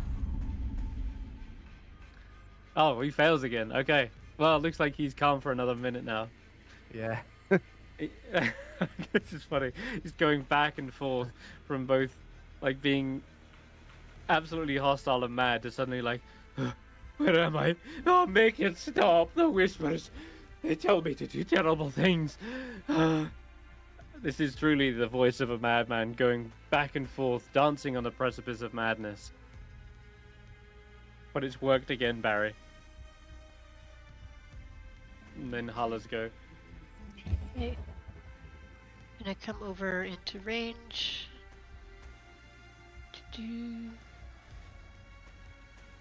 Where is he? Oh, there he is. Okay. Yeah, I'm going to use the ropes to tie him up again while he's calm, and I go, just calm down. Mm-hmm. We'll fix this. We'll get rid of the voices. I promise. We've. Roll me a persuasion check. Because you're convincing him that tying him up is a good course of action. Oh no. And he Does calm emotions help with that? Or that allows you Yeah. to roll flat. Yeah. If it wasn't calm, you'd be hostile, which would be disadvantage. Yeah. Please, will you let us tie you up so that we can fix this? We can make the voices go away. We'll figure it out. No, I mustn't be held down. Otherwise, he will. Otherwise, what? Otherwise, I will be seen as weak. I'll be cast aside. Nothing he says really makes too much sense. I must commune with the others. I must embrace the madness as a sign of favor. And he says this as he tries to fight back against you. It's like his mind is saying one thing, his body is still thrashing around, and basically swats the ropes aside. You can still attempt to make this, but it'll be just a flat roll with athletics. Yeah, I'll try and wrestle him. I don't really want to hurt him, but. Oh my god, he got 23. And then these couldn't be further rolls. Yeah, this is insane. You've never seen someone suddenly burst with such strength before. It's like this adrenaline must be pumping his body full and pushing it to its limits, because he just grabs the ropes and just yanks them away from him, and like bites into your hand, trying to get them away. He's just full, like almost feral. Skrapp, you see this sad sight before you. He's fighting with his own mind. Okay, Skrapp is going to move in close. Going to basically try to place a hand on each of the manacles and cast Mending to fix them. Oh wow, yeah, that's clever. I like that a lot. That's that just works. That's just gonna restrain him immediately. Clever kobold. Because it says it can fix a broken chain, and what are manacles but chains, right? Yeah, that's it. That's right. And they're still on him. Like I say, yeah, perfect. They just immediately connect back again. And he's suddenly thrashing around with his hands clasped again. Oh shit, that's funny. Okay, I am going to go. I'm going to go on the other side of Hulla. So I have advantage. I'm going to turn my axe around, and I'm going to whack him in the back of the head with it. Yeah. Go ahead. All right. So I'm just going to roll this quickly. Oh wait, I get to roll with advantage because I'm. Because he's restrained. He is. And Hulla and I are flanking him. Yeah, okay. I'm gonna say this knocks him out, Ashanti. Okay. You are literally right to the back of the head, crack, and his body falls limp into the snow, and you see his consciousness fade from him. That's gonna end combat. I say, Hulla, take my rope and tie him up too. Yep. So let's. Good job, Skrapp. Idiot. Fixing Skrapp just gives a thumbs up. You see that there is actually a crowd kind of building up. I mentioned there were people around in the streets. It's a busier time than usual with the council meeting, and just a few like commoners have approached and said like, "What's happening? What's wrong with Roden? I told you he'd lost his mind. He's gone. He's gone crazy." Y'all have a temple with healers? It's a temple to Tempest. That'll do. Did they have healers there? Clerics? Mostly paladins. Of course. No, Tempest is a god of war. Paladins will work. Alright, Go get. So I just want to touch note. Did Hulla was you just going like, ugh, of course, as in rolling your eyes like paladins? Paladins are useless. They they are. You know this because they wouldn't be able to heal Rodin. They cannot remove this madness from him. Ugh, But they can pray to their Bartizans. god, can't they? Can't they pray to Maybe. their Maybe we'll get lucky tempest? and there'll be some paladins who have some sense and have taken some healing powers. Or at Because least they can. even warriors need to be healed. Well, maybe they can take him to their temple and restrain him, or they can take him somewhere he can't hurt anybody else. We'll show you to the temple. Follow this. Yeah. Wait, they- wait. Y'all, no. Oh, What? get us. Go fetch. Fetch a paladin, please. Or fetch a troop of them. Fetch! Go fetch! Oh. Okay, they rush off. All right. They're a little bit concerned, but yeah, sure. They're also Right. kind of, some of them look a little bit concerned by you as like you were shouting and attacking Rodin, and they're also a little bit like freaked out. There's an attack happening in the street. You are adventurers after all, and they're prone to murder hoboing. But you can, I'll tell you what, Ashanti, just give me a quick intimidation check with advantage, using strength again. You'll probably ace the roll, but just tell them to go get them. Yeah, that's 17. That they don't want to mess with you. They're clearly not going to start protesting that there's an attack in the street when you're right here. They rush off to the Temple of Tempest and they'll return post haste. Back inside, I see 607 and Skrapp heading over to the workbench. I think if it's this black crystal yeah. stuff that's messing them up, then we should probably tidy that up and maybe get it away. I did not realize mending took that long to cast.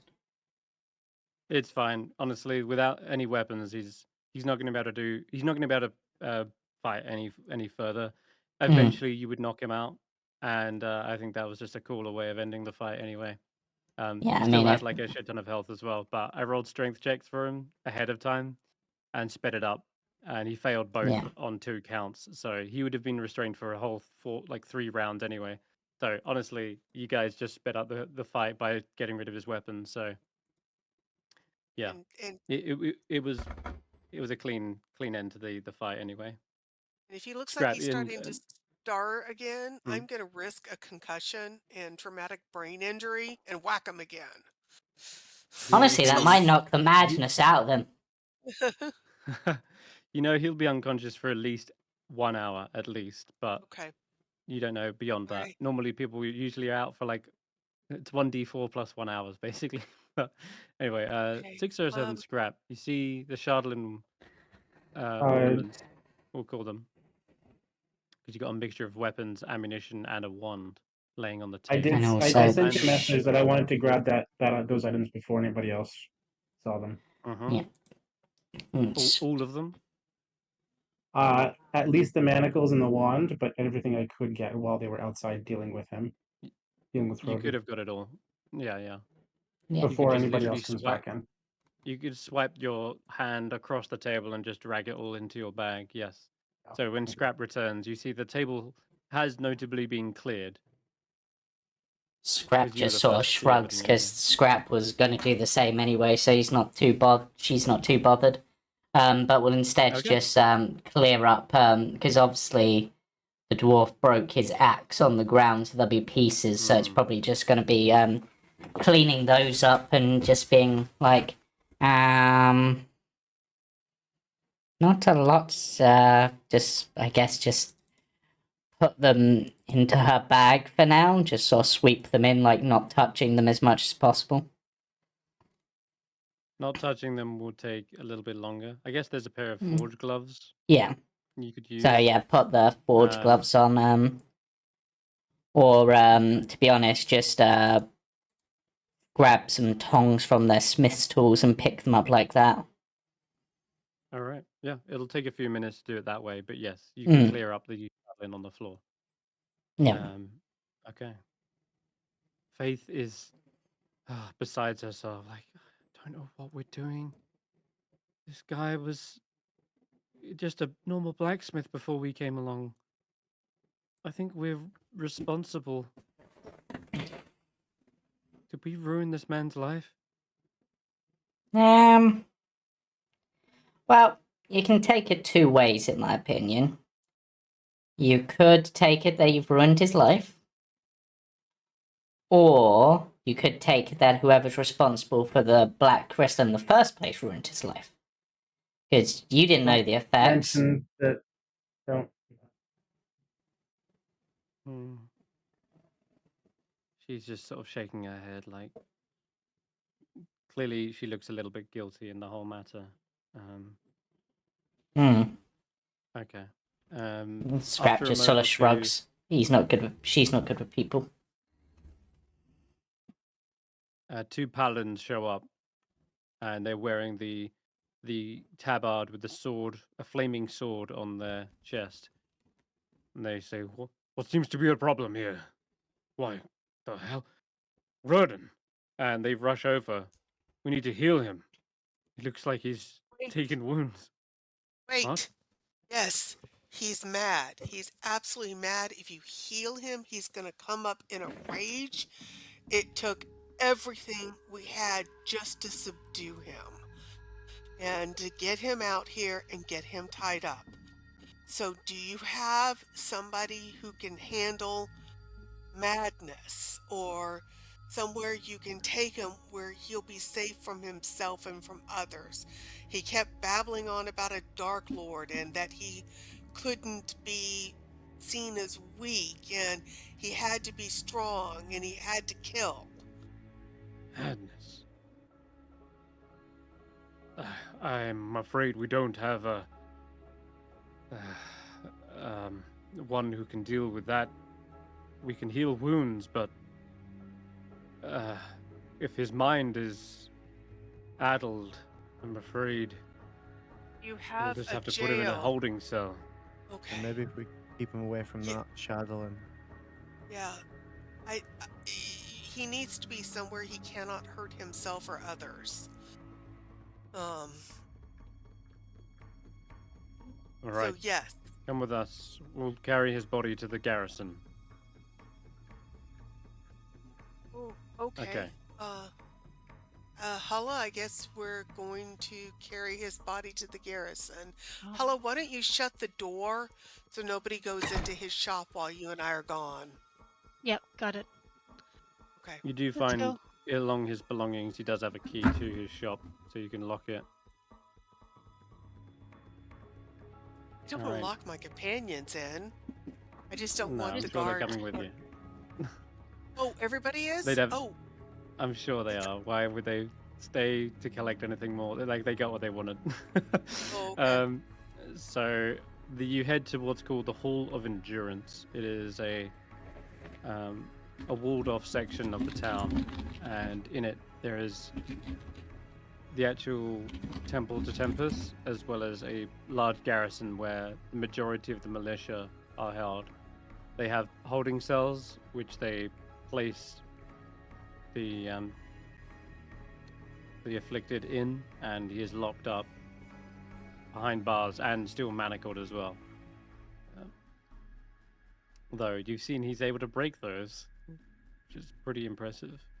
Yeah. But the bars of the cell, they look far more sturdy. It's very unlikely he's going to be able to bend those, but who knows what other dark powers his master can gift him. Yeah, in any case, he's out for at least 2 hours, so you have time to explain what happened and tell him what's going on. But do you mention the Chardlin that Please don't. actually? I vote no. I I will whisper to Ashanti. We can't mention the Charlatan since we're the ones who brought it. yeah, of course. Absolutely. So, We just came in to fetch our things and found him like that. yeah. So I am definitely going to let go of my rage now that it looks like he's behind bars. So do I click the little X or the delete? Yeah, the little X. I'll toggle it off. Okay. All right. All right. The There's a big sigh of relief as you realize he's now not a problem you have to deal with. And Faith is like, what are we gonna do? We can't just leave him like that, though. I'm going to Comes turn to the they're gonna. guards. I'd like to ask the guards, does he have family that needs to be notified that he's in here? Rudin, he had family in the Dwarven Valley. Right, We well, can get a messenger out to them. does he have to pay for food and for blankets in y'all's jail? If so, I'll search his pouch to see if he's got any money on him to pay. Not I don't know necessary, but if their jails are like medieval jails where they had Right. to pay for their own food and everything. yeah, we won't worry about that. But if it is the case, then Rodin has some funds. Okay. With that, what do you guys want to do next? You've got these Shardlin things, or at least 6 or 7 does. But I think Skrapp and Ashanti are the only ones who saw them on the table. Yeah, I wouldn't have seen them, but I knew they were there since that was what we were Yeah, going to get. you commissioned them. Yeah, Yeah, it should be super late at night by now, isn't it? Because it we is. came It's in. nearly 12. Yeah. Yeah. So I Oh. think we need to find somewhere to shelter and get some rest. And I don't know if I want to go tavern to tavern looking for rooms or just go back and sleep with the axe speaks. Hmm. In fact, I'm going to kind of say Ashanti would prefer to go back and sleep with the axe beaks to make sure Bits is okay. Okay. All right. You I'm can do I'm that. good. Go into the I'm stables. I'm good sleeping anywhere.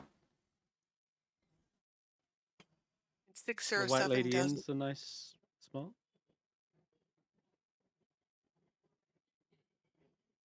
If there's rooms, Ultimately, it if doesn't matter too much where you guys decide to go.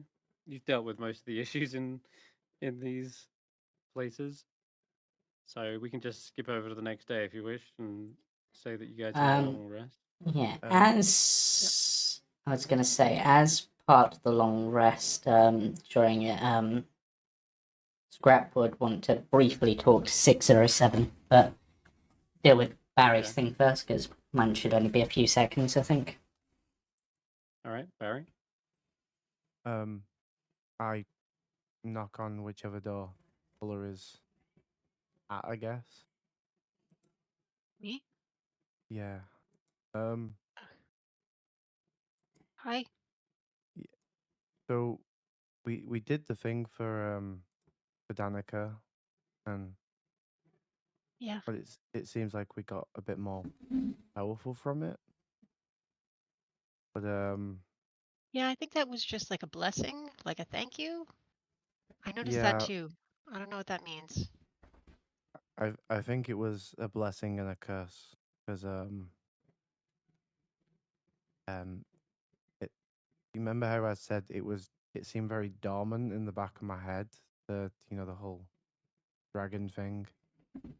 Yeah, Yes. it's back. It's back. The dragon Yeah, voice, you mean? yeah. It didn't seem very happy Oh. when it was watching Ashanti give away money. Oh dear. Okay. That's not Um, good. yeah. And it So had gone away when Danica fixed you, right? The first time? yeah. Well, it went away when I got hit with a fireball, but I'd rather not take a fireball. No, But then that's fair. maybe it decided to focus all its attention on Danica, and when we fixed Danica, it had no choice but to come back. Oh. Weird how it can fly between minds, like it literally sounds in my head like it flies away, flies back, and What do you mean, like you hear wings flapping? yeah, That's kind of crazy. But okay. Like it freaks me out. I keep thinking that the knot rock is gonna come above and attack. Okay. But I didn't want to bring it up with anyone else, but I figured, you know, considering our shared trauma, Yeah. I could trust you. And I don't want to be the next person 6 or 7 wants to kill because of No, I don't blame you something. there. But I don't know if I know how to fix this. I don't have any... Like, I didn't learn any new spells in terms of healing and things, but I still think that maybe one day I could learn how to, I don't know, free you from a possession or something, if that's what it is. Have you But still got the little archer? Maybe you could learn to like use that to learn to do it again at some point. no, it's back with Danica. I left it with her. I don't have it anymore. And I don't know if I can use that again. I'd have to check with the DM to see how that works. But And you're right in that remove curse is definitely now within your wheelhouse, but it's something that you'll have to learn to master. But you feel like you're within reach of it, just not quite yet. Like it takes practice and time to master. But effectively, next level, level 5, you actually get remove curse. Yeah, just anything to do. It seems to be anything to do with treasure and money and turning down treasure or giving away. maybe we just keep you out of the room when we need to pay our bills, and maybe it'll stay quiet. Do you? Like, Is it better for you to hang on to the money that you have? Do you want me to keep it for you, or do you need to hoard it? No. I'm fine with my money. Thank you very much. Okay. No, that wasn't. That wasn't like a offer to steal it or whatever. I just genuinely mean, is it gonna cause you like madness to hang on to a hoard of your own? I worry that if you take this money from me right now, I may attack you. Okay. Yeah, that's fair. I don't know. Like, will you be able to pay for your room and board and stuff? Or is it gonna wake up every time you need to pay an innkeeper for a tab of beer?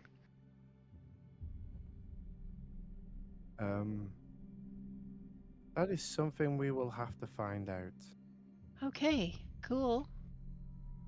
Why don't I pay for you for now until we figure out how that works? At least for the little things. And you can just... I was able to resist some things at first. I just don't know how if it's gotten stronger since it was with Danica.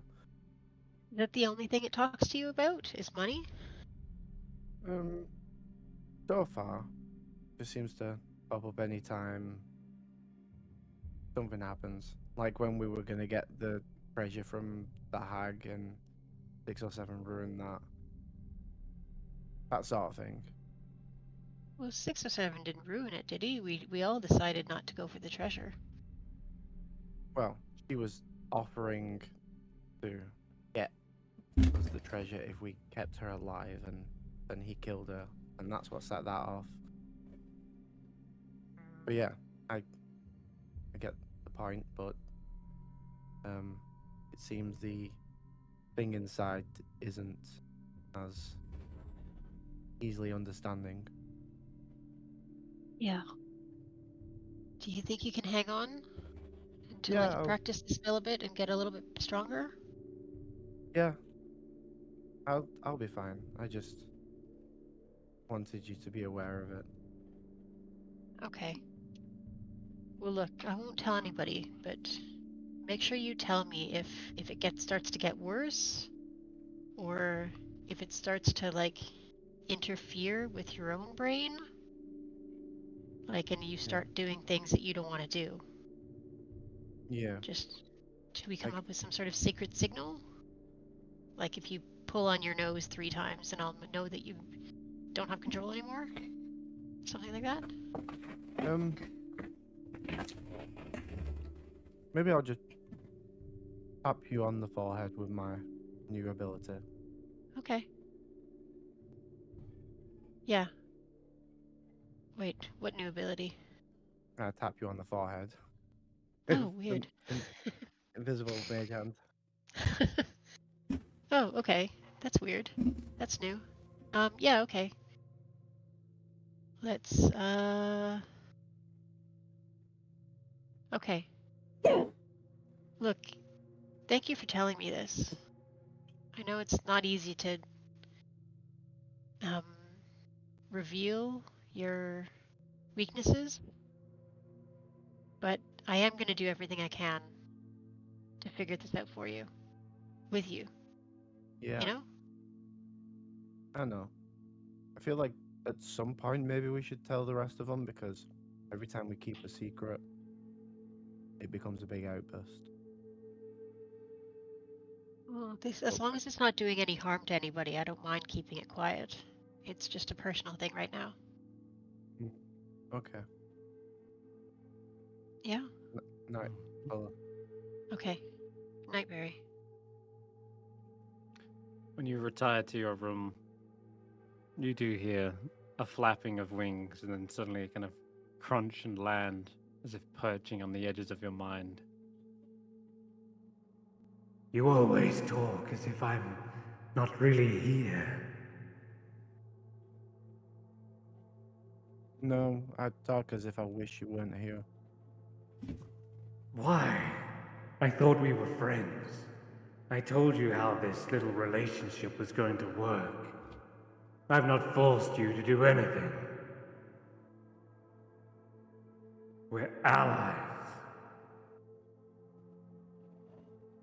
You make me need anger management classes sometimes. That I was don't your like it. decision, not mine. Don't try to pin the blame on me. It made perfect sense to keep the hag alive. Hundreds of gold. You could have been rich beyond your wildest dreams. It was you who struck out at 6 or a 7, not me.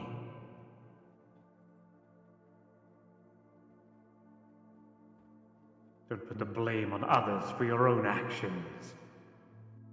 It's convenient to say that all your faults are due to a curse or something. But that was you. I've got to think about this. Now, go away, you big fucking bird. I'm not going anywhere. I tried to sleep with him badgering me in the ear. Okay. You do get a long rest. They don't seem to want you to, wither away or die as a result of not being able to sleep. But it does definitely make its point clear. Yeah, it never forced your hand to do anything. It's never possessed you directly. Rather, it's simply been a voice of reason whenever the gold has been the issue. But I suppose there's always that big pile of gold in the Dark Duchess, still waiting to be claimed. And you already got several layers of it. Should probably think about going back and getting that 4th layer. he realizes you're giving him the silent treatment and eventually shuts up. But yeah, nonetheless. As for Hulla, same as before. Every night when you go to fall asleep, that pulsing magic noise returns and continues to remind you that it is of the utmost importance. It is a distress beacon, and it will not shut off until you have answered it. And it's so horrid, the feeling like you are there dying in the snow alongside it, your last breaths slowly escaping you, your pulse getting slower and slower. And it feels like, as if you don't answer this, whatever it is will eventually die. And you perhaps fear for the sensation passing on to you. Because if you feel in your mind as if you were dying, you have no idea what the consequences of what will feel like if you do die whilst connected mentally to this. It's a worry in the back of your head that you could simply just go, your mind just dies in its sleep. But it's again pushing itself forward in your mind, jumping up into in the priority queue of things to do, continuously saying like help, Nautiloid down, in that strange alien-like magic and language even. But yeah. I make a And mental note to talk to Barry about it and then try and go back to sleep. Okay. Yeah, I should have mentioned that when he was And here earlier, but yeah. Hope it's not your last sleep. Give me an intelligence saving throw, Hulla. oh lordy, lordy, lordy.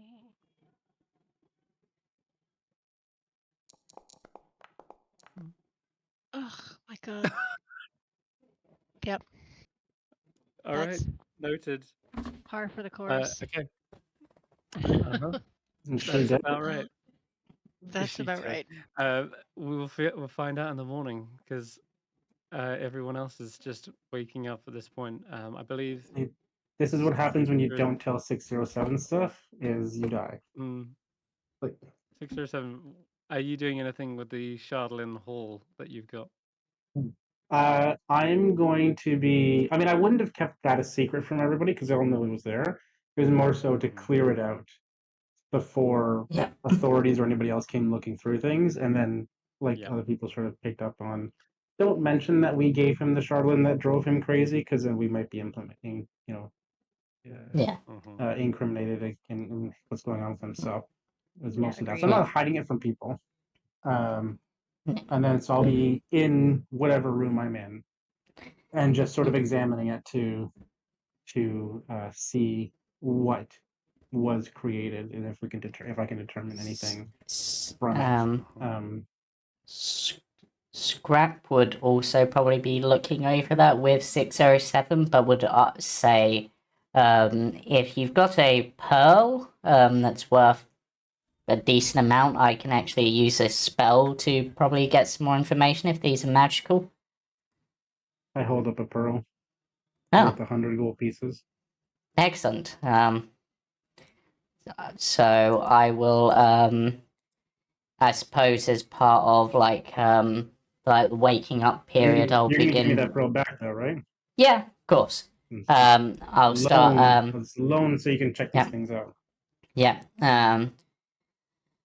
Skrapp is going to attach it to their arm and with a claw essentially draw almost in like magic runes in the air, so it creates like an imprint but not a permanent one, a particular set of runes, and then begin ritually casting identify through the pearl to basically scan over the Shardlin items, probably starting with, I guess, the wand, because that's probably the most, or the, actually, 607, which one would you prefer me to look at first?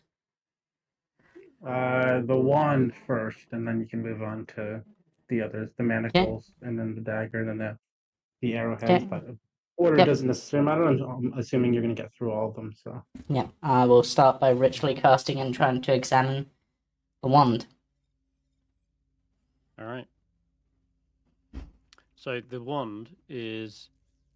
It feels as soon as you cast Identify and begin kind of peering into the depths of this magic, it does feel like it is an empty space. You feel as though there is a void, almost matching the same sort of color. It is like a crystalline wand of black ice. And as you peer into that darkness, There is just an emptiness waiting to be filled, and that's the sensation you get, is that magic could be absorbed into this wand. So I don't know if you know much about the history of Charlotte and Skrapp, but 607 does, I think. A little bit, learning a little bit here and there. Mm-hmm. Charlotte didn't always used to look like this dark and black ice. It used to be like this shining, brilliant light coming from it. But yeah, you could experiment if you wanted by pouring magic into it. You can tell that it can store magic. So Skreptal goes, well, it looks like it can store magic, so I guess possibly something like a wand of magic storage, maybe? I mean, it's kind of not really coming up with much more apart from that it's kind of like a void and emptiness. You're trying to absorb. I'm gonna shoot the wand with a firebolt. Firebolt. Bolt. The cantrip. Yeah, the cantrip. It's not necessarily you fire a spell into it. It feels like more like it can just absorb magic from you. But so you'd probably have to warn 607 No, against doing this because it would. I'm trying to. Okay. Oh. Yeah, so not to Skrapp would mention say, well, actually, I tell a lie. The firebolt, as it hits it, it fizzles out like immediately. Like normally, you'd expect a sort of a small fiery eruption, and it to catch some things on fire, but instead it just sort of goes out like a candle being snuffed. What happened there? Well, it looks like it negated the magic as it hit, possibly. Scraps. But I think more so than casting spells at it, I think you've got to try to, like, channel magic energy into it. So maybe hold it and try to connect to the weave and focus some of your energy in. I'll pick up the wand. And I will try to weave some of my magic energy into it. I don't know how this is going to work. I'm just going to think about putting some magic into it. In a very generic sense. I'm not going to get too focused yet. Yeah. In the same way, you feel that magnetism towards scrap with this weird kind of metal.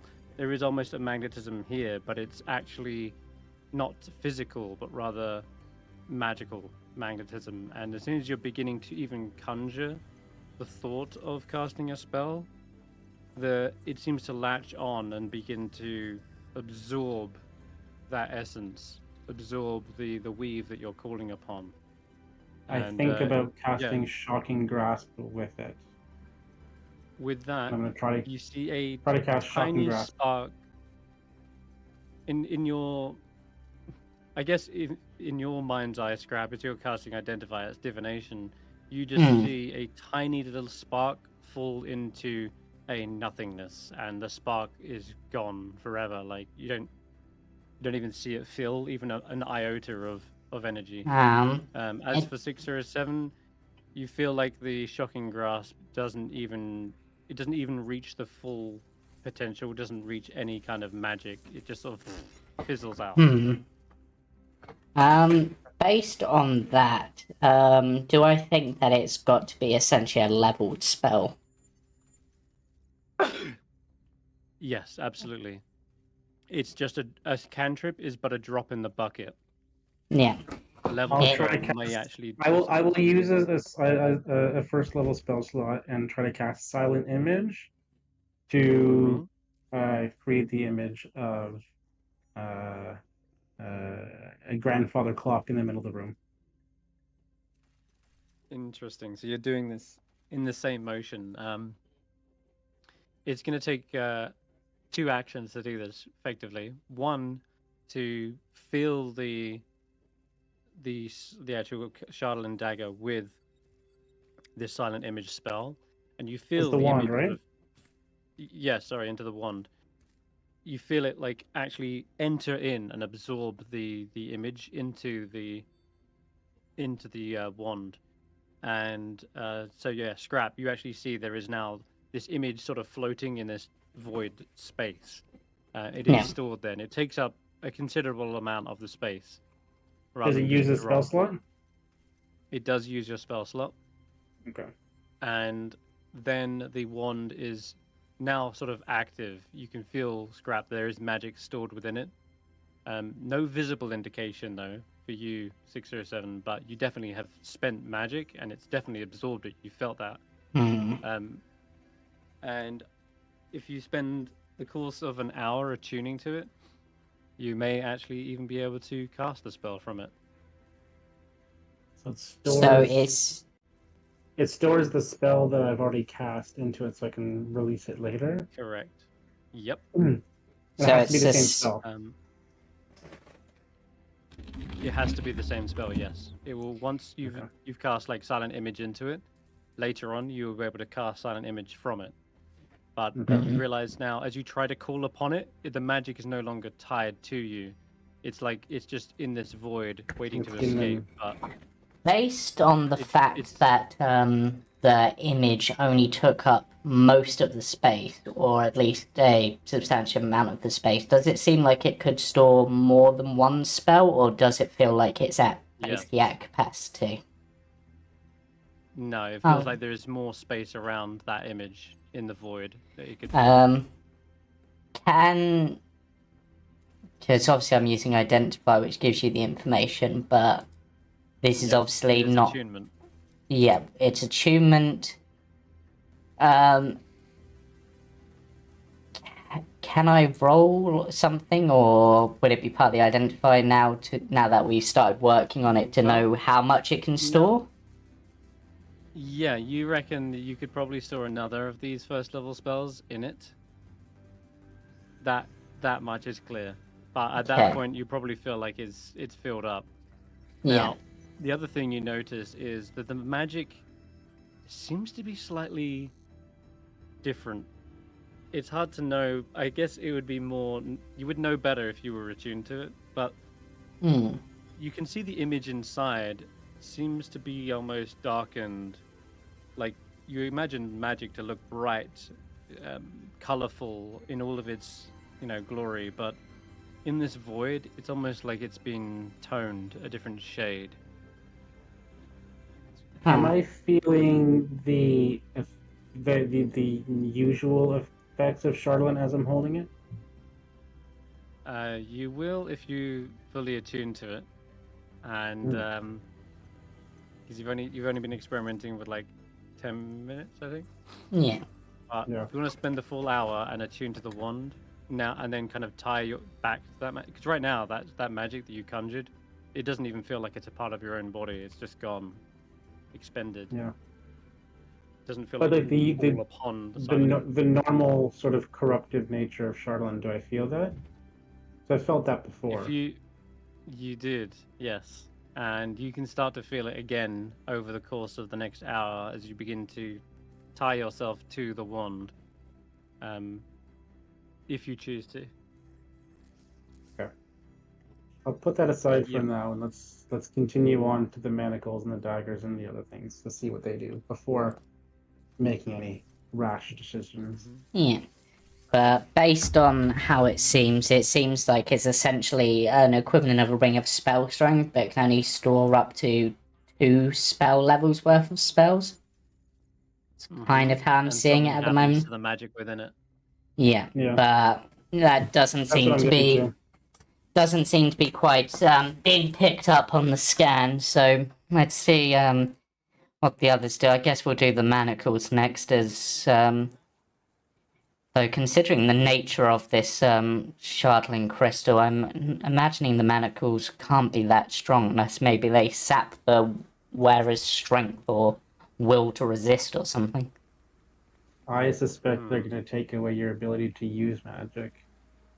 Oh, that would be If you're wearing that. interesting. But let's do your identify and find out who's right. So Skrapp begins to scan this And the way I sort of, I did put it in the chat, sort of see Skrapp's identify working is it's almost like, literally almost like a scanner, like if you were to do like a holographic rendering of it, like sweeping over it, and then essentially a screen pops up with the details, essentially. Almost like a holographic screen. Like artificy sort of way of doing it. Yeah. You're absolutely right when you begin to identify the Shardlin manacles. They are not something that should be hit very hard. Like, if they were forcibly struck, you imagine these would probably be just turned to powder. They feel like glass, and the fragility of them means you probably won't want to be using these on some sort of like ogre or strong character. They might very well be able to just simply shatter them. That is the opposite when it comes to magic, however. It feels incredibly hardy and resistant to it. As you saw earlier, trying to cast Firebolt into it just simply fizzled and snuffed out. You get the same sense that these are some sort of void that are able to absorb magic. And even when 607 tried to conjure a shocking grasp into being, whilst holding the wand, they just fizzled. They couldn't even conjure a shocking grasp. It just felt like a drop in the bucket. That seems to be the same case here as well. Whilst these are attached to someone, if they were to conjure a magical spell, it would probably just fizzle and vanish into the void. Which volume? You're not sure exactly how much this could contain. But unlike the wand, it doesn't have a conduit for which it can be extracted or released, right? With a wand, it's got a focal point where something can shoot back out. With the manacles, they're more like just trapping it. It's a magic bomb. It traps it until it can't trap it anymore. I mean, that could be one way. It doesn't really... Or maybe it'll trap it, and then if you break it, all that magical energy will be released? In maybe an explosive manner on whoever's wearing it. Yeah, or just release all of those. Could be fun.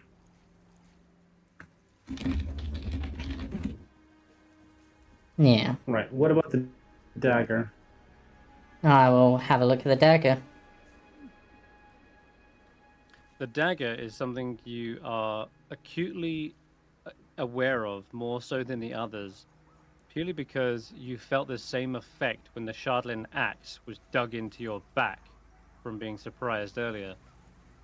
There was some sort of overpowering feeling that like pulsed through your veins momentarily, but being primarily coated in metallic armor, it didn't feel like it reached fully inside you, and you were able to stave off whatever effect that was.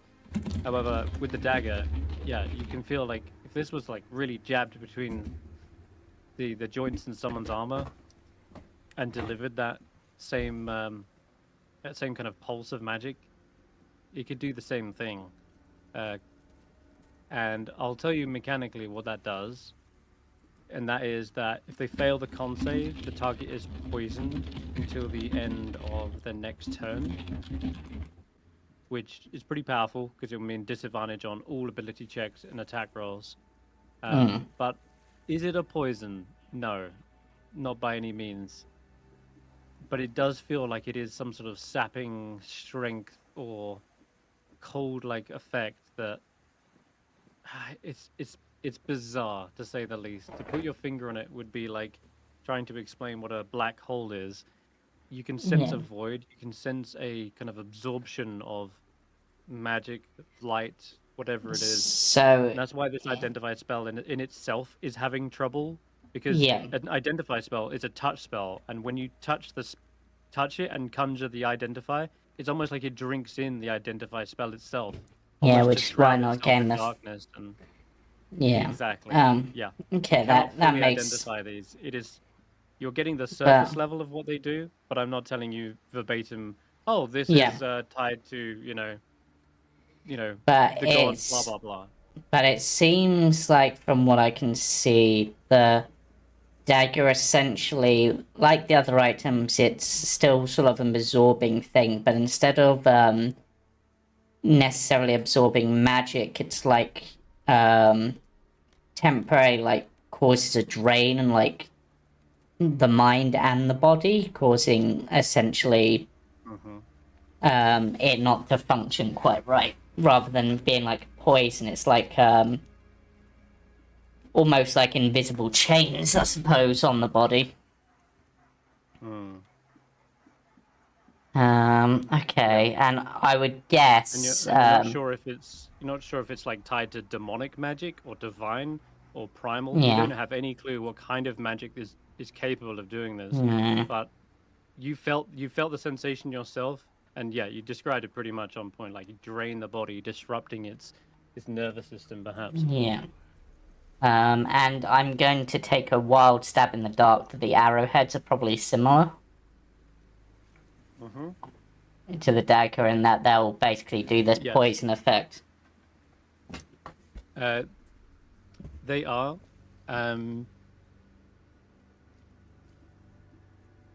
Yeah, they are. Okay, and then with the last items identified, I will remove the pearl from the like indentation of the wrist and hand it back to 607 so that they've got it. Well, Thank you. the difficulty with these more than anything is that because of their natural magic absorption properties, even trying to identify them is difficult because it's absorbing that spell and like shrouding it. I've heard rumors of a from the boss lady of a more powerful version of Identify that might be able to overcome that because as I said, like the wand only seems to have a limited storage capacity, so if we had a more powerful version of it, or maybe I just had more magic I could channel, I might be able to overpower that shrouding, but right now that's a little bit beyond me. You can always just test it out and see what it does. Yeah.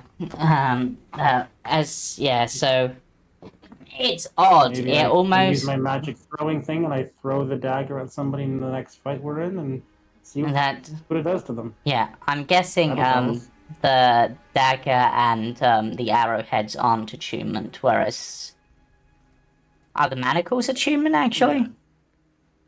Yeah. The only attunement item is the the wand. Okay.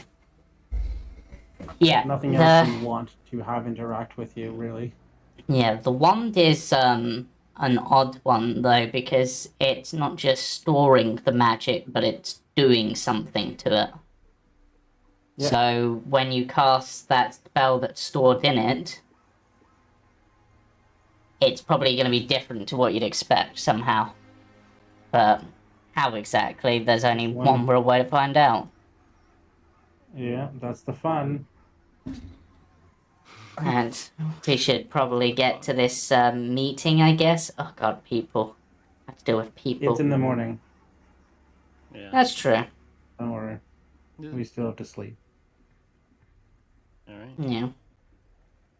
With that, you can both take a long rest, and 607. Are you? I'll do my little quick little 4-hour rest so I can spend some time to attune to the wand in the morning.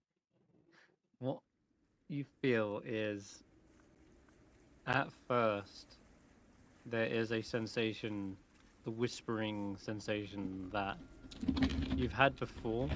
You've only ever momentarily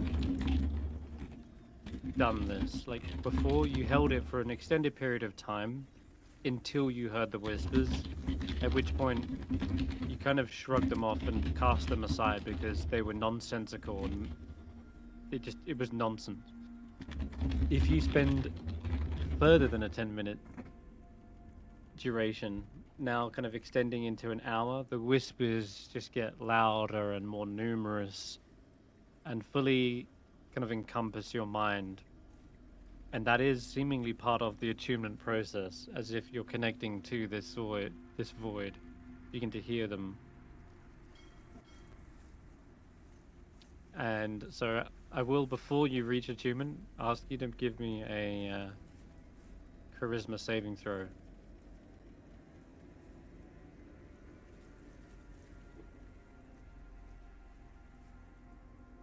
Tides of Chaos to give myself advantage.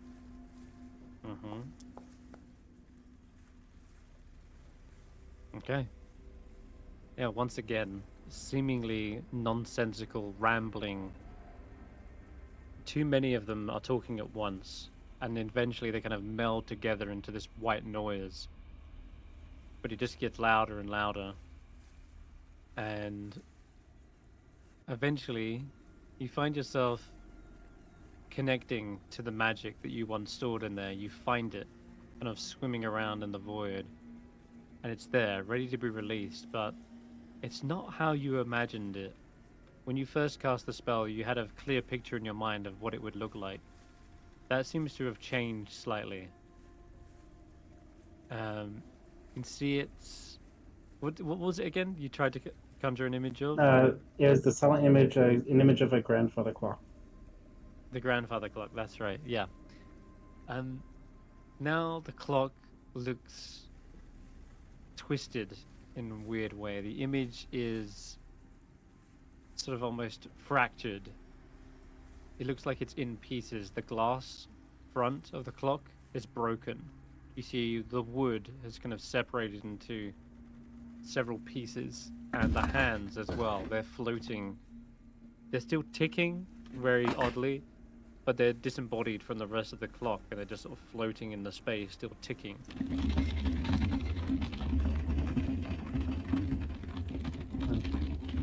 Interesting. Well, we'll see what happens. I'm going to... Am I by myself? Mm-hmm. I'm going to release the spell and see what happens when I release the spell into the room, so I can see what the grandfather clock, what it does. If it's still just a silent image, a little bit warped, or if it does something completely different. Okay. As you release the spell, you see all the pieces kind of flying out of the wand at once, and they all look jumbled at first. And as you're focusing on it, it's actually a concentration spell, and so you yourself have to suddenly master it, grip the wand with suddenly both hands, and try to position all the pieces into their correct location. And it feels hard to do. It feels more difficult than casting the spell normally. But whether it comes with a cost or not, whether it comes with a benefit rather, is you're unsure. To you, you see the clock in kind of fragmented pieces, and you're concentrating on keeping them together to create a more realistic looking image of a grandfather clock.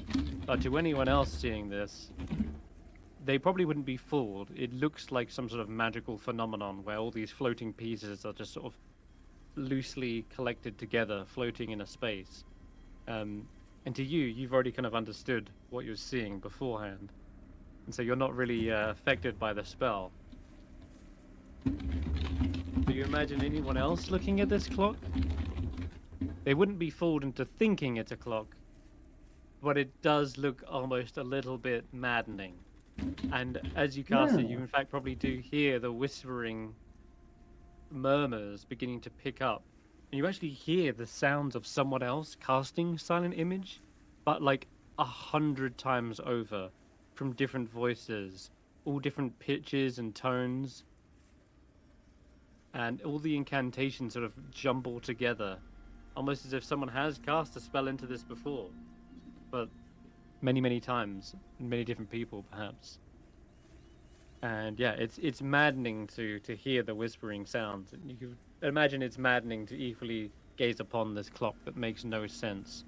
The jumbled pieces begin to shift in unnatural patterns, geometric shapes that shouldn't exist, into something like four-dimensional images that fold and collapse in on themselves. Time as we know it begins to break. The hands go backwards. One goes forwards, then another goes backwards, ticking at odd intervals. The ticking sound is not heard, but you can see it. It's sort of like still juttering it. And then one hand suddenly gets stuck, vibrates at an enormous level, and then suddenly kind of shatters. Oh, this is going to be fun. Okay. Okay, yeah. Stop that in. Yeah, and at any point you feel like you can like let go of the spell, and all the pieces suddenly like fly away in different directions. And then as they do, they suddenly freeze in time, and then collapse back on themselves, and the whole image implodes rather than explodes. Okay. And yeah, the passage of time in that moment seems to have also imploded, because you start to see the candle has gone down by like several layers. Like the wick is nearly done, like at its end. All right. I'm going to cast a quick chromatic orb into the wand before I leave the room. Okay. You cast chromatic orb into the wand. It drinks in the possibilities. The elements mix together and dilute into the void. And yeah, you've got it stored for now. But are you releasing it now or later on? Oh, this is just in preparation in case something happens later on. Yeah. Okay, perfect. And then finally, you will complete a long rest. And that's everyone, I think, for now. Well, you still feel a little bit of a twitch. Oh, go on. Oh, I'm sorry. Is it the next morning yet? Or are you going through everybody's night? Okay. Yeah. Everyone's night is finally past. Shanti, you're okay. I don't think you have any nightmares or horrible curses. No, but I realized last night when I was sharpening my weapons, I'm out of my honing oil. So I'd like to go, while I take bits for her constitutional in the morning, I'd like to look for a shop to buy oil. Yep, no problem. You could have also picked that up at Targos, but yes, you can get oil. Okay, then I'm gonna get a couple things of oil and take bits for her walk and play with her for a while and check on the axe beaks, and that's what I'm doing in the morning. Absolutely. All right. The only last thing I was going to say is you feel a little bit of a twitch still. Perhaps it's a phantom twitch in your leg. This is Skrapp. Sorry, Skrapp. It's just like a leftover sort of nudge in a direction you sensed from the psionic crystal, but it's not affecting your ability to walk on it or anything. It's like kind of like almost like a muscle spasm, but in a robotic piece of equipment. It's like a glitch. Slightly. It's like, yeah, it's almost, I sort of see it almost like a phantom leg pain sort of thing. Yeah. It's not painful like a cramp or anything. No. It's more just like a twitch suddenly. Yeah. But yeah. Which is, Okay. Now, I imagine it briefly makes him stumble for a second. He just stares at the leg. She stares at the leg and it's just like, nope, nope, nope, bad leg. I can replace you. I think. I'm pretty sure I can still detach you. As they go back into full armored form. Threaten your leg, that's great. Alright. It is the morning, and you see the town is abuzz as the collective 10 town speakers all have either arrived or are heading towards the town hall. You can have your breakfast, you can do your morning rituals still. Some people are just arriving early, that's all. Yeah. But it's probably like, I'd say about 9 o'clock, because I think there's some people who stayed up a little bit longer. So If we're going into somewhere where we're going to be like packed in, I think Skrapp's going to change to the bulkier Guardian armor for today. Because it just seems more appropriate for standing and looking imposing. Makes sense to me. Okay, let's drag your characters out. So you arrive, you can check in, unless there's anything else you want to do, we can get right onto the meeting. Cool. All right, so you arrive, the town's guard check you in, they say, yep, Icewind Trekkers, the rest of the town speakers have already arrived. They're milling around at the moment. No one's gone up to the actual meeting room itself. So if you would like to talk to anyone beforehand, I guess can do. Let me have a look. Is Yeah, there but anything we need head to in. talk to? I don't think we need to talk to anybody beforehand. We're just there to observe I mean, and make our case. it might be worth speaking to the person from whichever of the actually no, they're the drunk one.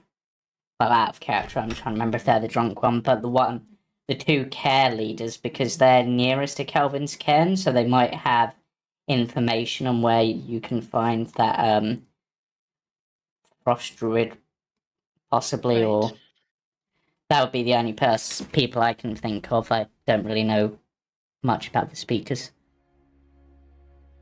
Y'all think we should go in looking scruffy and worn from our adventures, or should we go in looking clean and ready to tackle anything? I think for this type of atmosphere, the looking clean and presentable seems like the better Okay. way to do it. 6 or 'Cause 7 everybody's kids. going to be on their best Oh, behavior, shit. right? Okay. I almost forgot 6. about Hulla. You're probably wondering where Hulla is, actually.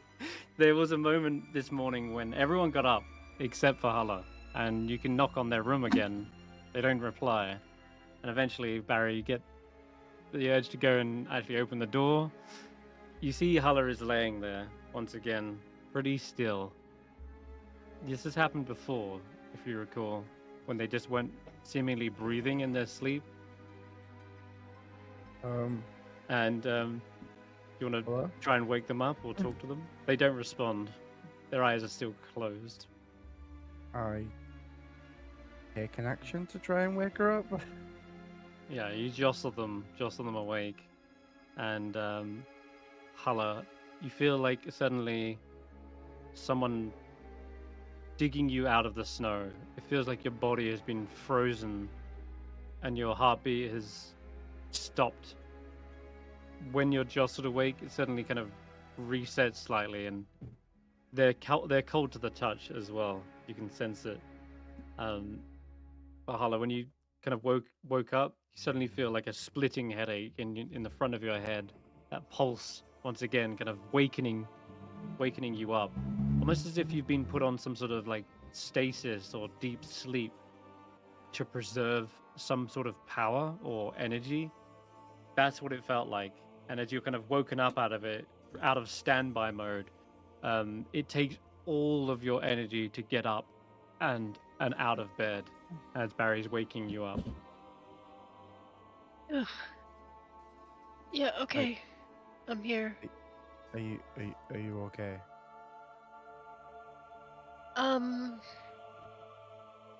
Do you remember that brain thing that you touched in the cavern and it almost brought you down?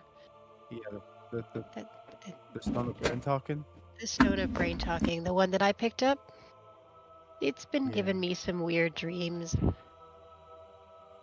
Ones that are keeping you asleep in the morning. I don't know. I keep having these dreams of being buried in the snow. And I think I know what it means, and I think it means that we need to go and maybe rescue and dig up some people, or maybe kill some people. I don't know. I haven't decided yet what to do about it. Why is it always killing? That's need my to- question. You need to keep away from the stone for a bit. Stone is useful. It's just dreams for now. Okay. Yeah, I'll let you know if I figure out what to do with it, but if ever you can't wake me up, just take the stone and wrap it up in something and take it away.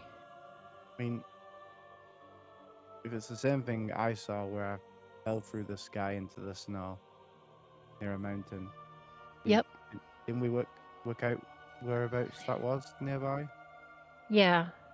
Well, it's near a mountain somewhere, but we don't know where exactly. And Hmm. that's why I was asking, what's her name, Vesper, and about Villain. it. Villain. Yeah. Villain. And she managed to make you a compass, but it only lasts 10 minutes whilst comprehend languages is active Mm-hmm. Well, on Skrapp. I can do that spell. So can Skrapp. But Skrapp is the main piece in the compass, I think. His leg or whatever is somehow tied to this. I don't really know how it works. This is Yeah. around about the point where 6 or 7 would say something like, well, we could always just take their leg. Yeah. And that's why I don't bring problems to 607, because he's got a very direct way of dealing with things that sometimes is efficient, but not always the right way to do things. You know? Mm. You know. Anyway. To be fair though, is it their leg specifically, or is it the robot suit leg that they have on? Armor. I'm not sure. It's the metal, I think. But isn't there replacement leg metal? Oh, Like- that's true. Anyway. Skrapp is the key, or a key, to figuring out where it is. So we just, once we've got all this sorted, and we've got Geist sorted, and Goodmead, and the monster in the lake, and the black cabin, and all the other stuff, and your brain power and my brain ghost, maybe we can Yeah. I'll have make a a think. point to knock on your door in the morning from now on, just to make sure that you're not like. Yeah, Leave if I don't come down paralyzed. for breakfast or whatever. Okay. Okay. Yeah, that torpor you was in, you didn't feel like you was ever going to wake up from it. Had Barritomus not actually kind of got you out of it. Mm-hmm. It takes you a while to collect your thoughts in the morning, Hulla, and you're trying to prepare your spells. There's that pulsing headache is really kind of preventing you.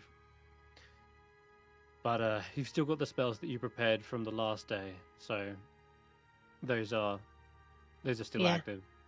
But trying to like fix your mind onto something else is impossible. It keeps pushing itself forward and again and again. Even when you try to bring up the idea of going to the black cabin, there's a spike in your mind that says like, no, go to distress signal mountains, and it's just again. But it's in that deep speech. It's just a pulsing sound, but you can imagine what it's saying at this point.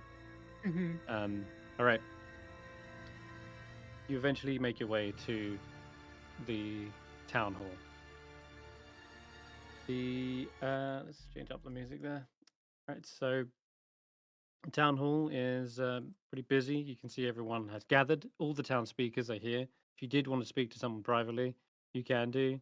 Otherwise, we can skip on straight to the meeting. But you can see all the town speakers are present. Even the ones you managed to gather from far reaches, other towns that weren't you didn't think they were going to be here, but they have made it. For example, Edgra. Edgra Demoot is from Dugan's Hole, and Dorbalgruff Shalescar, the one from Bremen. They were very unresponsive, but now now that you guys actually went there in person, they have actually showed up. The only ones who are not here are, well, the speaker from Targos, because he's kind of answering for his crimes. Well, you already answered for them, didn't you? Never mind. We made You we took made care the of old that. woman. We made the old woman the new speaker. The old woman. Ah, yes. Ma. Nice, Yeah, nice okay. woman, Let, Ma. let me Yeah. go Yeah. fetch her. That's right. Yeah, correct. Let me go grab them. I forgot their Wait. token. Which one is Edgar the one of? Because I don't recognize them at all. She's from Dugan's Hole. Oh, yeah, that one. Yeah, the one with all the kids Mhm. and stuff. Yep. That's right. Okay. She's the one who gave you the boot to the Winterland. Yeah. And Southwell is Brinchander? The sheriff. The sheriff of Brinchander with the Vesta Shane. Yeah. They're here together. You'd imagine if Scath was still alive as well, he'd be here as a captain, but he's not. And you'd imagine that Imdra would be the captain for what's his name? Dearth? No, not Dearth. Fuck. That's the one. It's Speaker Wayland. That's the one. Speaker Yeah. Wayland. But Yeah. Who ended Speaker up Wayland is wailing. also not here. He went out whaling. Oh no, that's rough. Yeah. So Ethan Ma Yarbrow is also here. She is now the new. She looks a little bit like unsure of herself. She doesn't know how these speaking meetings go. So, I but mean, she kind of gives you a nod, a greetings, like, well, I'm a little in over my head here, but I'll do my best to represent Targos the way I know it. Um, where's Kendrick? She looks around. Shanda Frost speaks up and says, hi. Shanda Frost, unfortunately, Kendrick is unfortunately deceased. He was attacked by a vicious ogre in the forest near Goodmead. I will be the speaker going forth for Goodmead. And Mar's like, oh, goodness. That's terrible news. And where's Speaker Whalen? I much wish to speak with him. And Indra speaks up. Speaker Whalen was found guilty of many crimes and, as such, was sent out into the wilderness as a sacrifice to Orel. Everyone looks a little bit stunned silence. honestly, I it will makes sense be to the me. speaker. Oh. Faith does say, yeah, on the topic of sacrifices, I think, well, that's something we'll be bringing up during the meeting. Right? Everyone? Their effectiveness and perhaps going forth, whether it's necessary to continue despite them not doing much. Yeah, exactly. A very good point, Viv. There's many other ways that you can sacrifice to oral, like many other towns are doing. The ones that are sacrificing people need to cut it Stop off. doing that. Yep. I mean, All right. Yeah, Hulla would be the only one who recognizes Bilbulgruff. You've actually seen and spoke with them before, but conversation didn't go very far because they kind of just mumbled themselves or are very unresponsive. And it seems to be the case here as well. They've even got a couple of militia sort of tending to them, seeing that they don't wander off and get lost, because that's exactly how Hawawa got near death experience, was because they were out finding Dorbelgruff, who had just wandered out into the open tundra, and he got separated. And it's not the first time either. But yeah, they really need a new speaker. Unfortunately, they haven't had the the time to sort of elect one. Bremen is quite a small town. Anyway, if you wish to start the meeting, we can all head upstairs. Imdra says. Yes. I'm gonna give a wave. I'm gonna give a quick wave to Shander Froth before we head into the meeting room. Very well. He kind of notes, gives you a nod. All right. In that case, then, yeah, you're free to follow me when you're ready.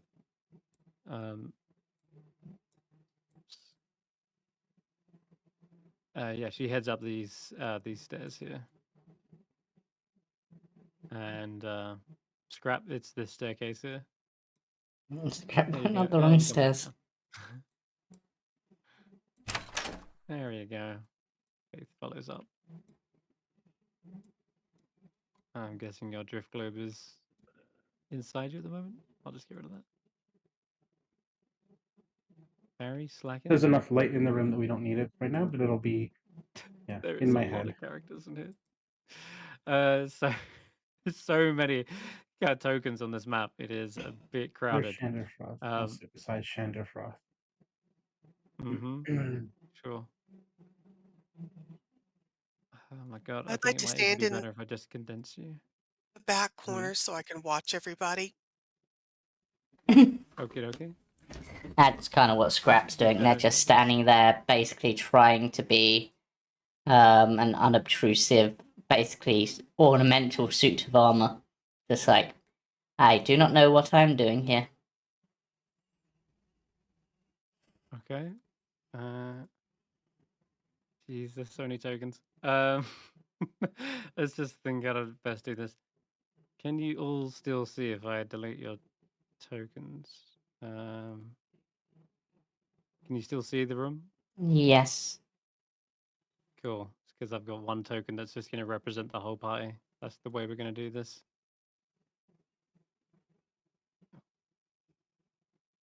Yeah, that looks good to me. Faith, I will leave on the map though. Put them here.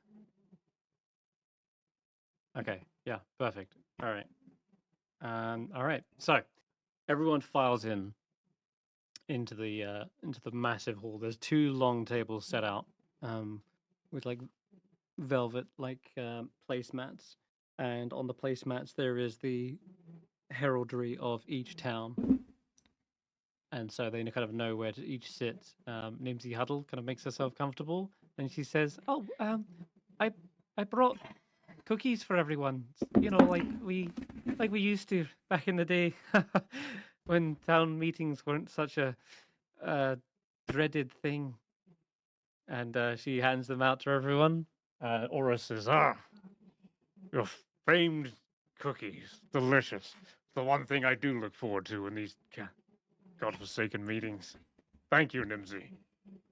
And yeah, he begins scoffing into those. Dorblegruff is very quiet. He's the most quiet out of everyone, and he just sort of resigns himself to sit down, and one of the other militia stands by the door, just making sure that he's not going to wander off.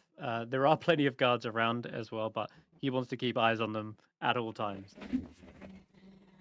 Sheriff Southwell seems to be organizing a bunch of documents and talking points, and seems to be going back and forth with Speaker Shane, sort of just going over the notes. Imdra is getting ready to address everyone. Shander Froth is sitting back, kind of almost leaning back in his chair. Speaker Siva Crannock Siva is his name. He's kind of got like a little bit of an attitude on him. Everyone, he's sort of mumbling to himself, saying, everyone's worried about Kendrick and and Waylon. Didn't bother to ask what happened to me. No, never mind that I was under hostage takeover. And everyone, Shander Frother says, "Oh, apologies. We were under the impression that you were just very sick, but you're looking healthier than ever." No thanks in small part to these fine adventurers. You know I had like a blade to my throat at times, right? I couldn't even leave a room for several weeks. But yes, thanks for the concern, everyone. And Nimsy's like, oh, that's terrible. If we'd known, we would have done something about it. But yeah, we all thought you were just ill. Did you not get my gift basket of cookies?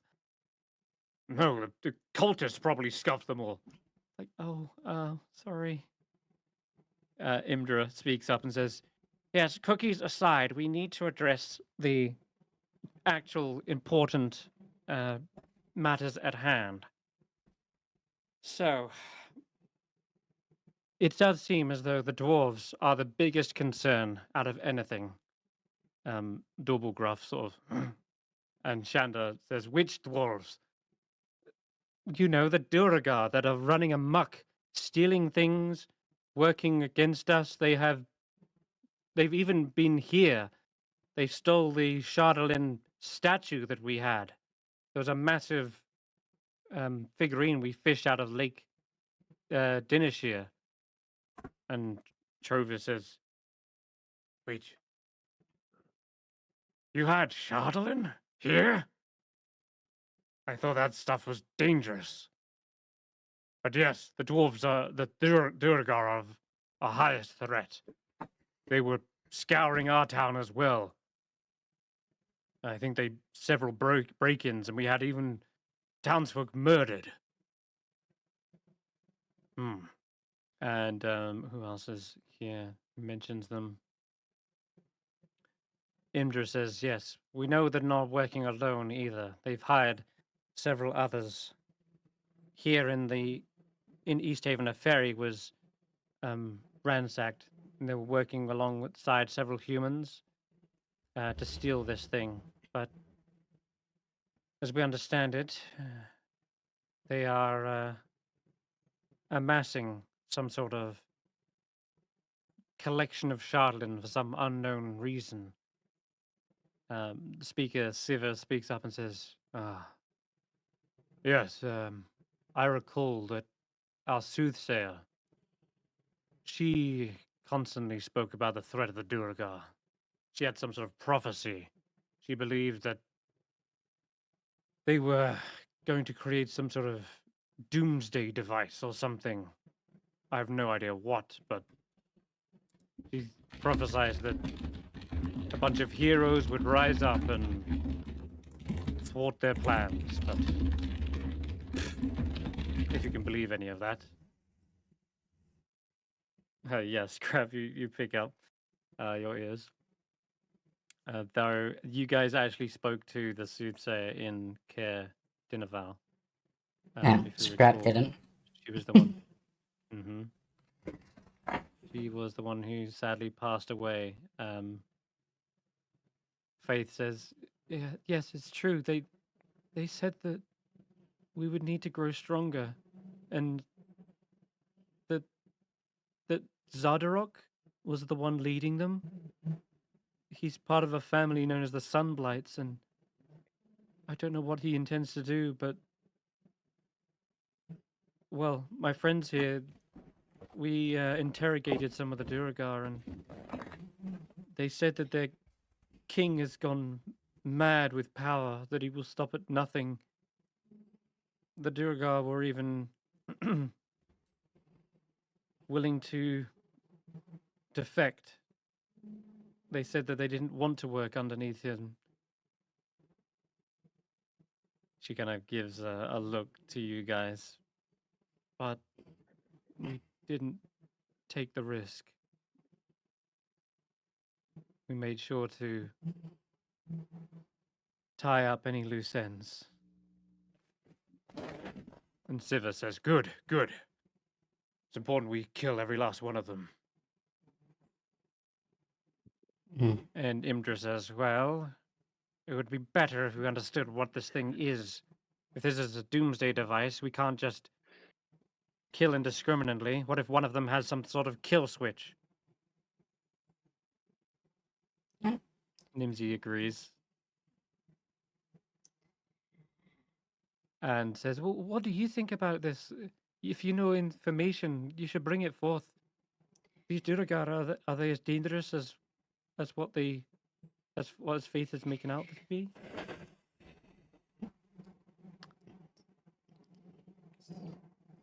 Skrapp, who hasn't actually dealt with the Dwargo but has dealt with at least the Shardlin, will perk up and go, "Well, I can't really say much about the Dwargo. I've not really ran into them much myself, but if it's to do with the Shardlin, at least from what I've seen through a bit of study of it, it seems like it has an inherent absorbing like ability, and based on, well, what I've heard, it seems like, yes, like absorbing like magic or like physical strength in some way. It's kind of hard to get a grip on it because it's magical, so some spells should identify it, but it absorbs that identification magic, almost like it's trying to hide itself. Strange. Yes.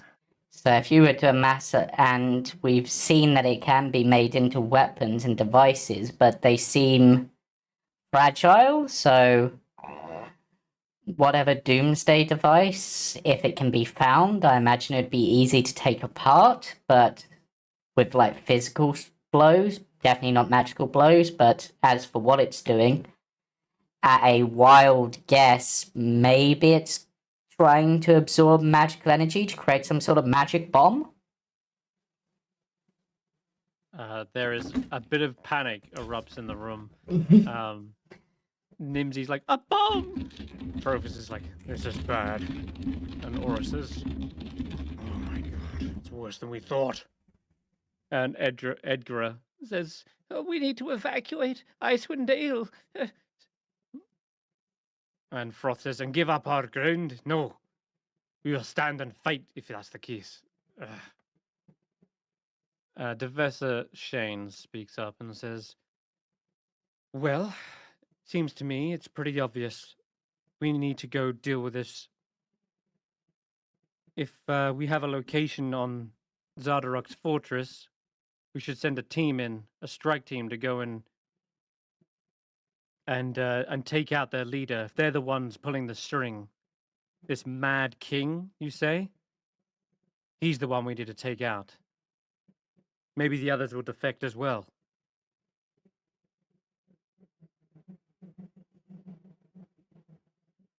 You could be that strike team, Speaker Shane says. Scrap. Just sort of looks at the others, just like, Are you talking to us? Do you think, Yes, you're the prophecy, aren't you? Wait, what Are we? prophecy? We get things done. We do get things done, which is more than we can say for any of you, frankly. How long did it take just to get you guys here together? You say that. The only one who laughs is Scar, the dwarf.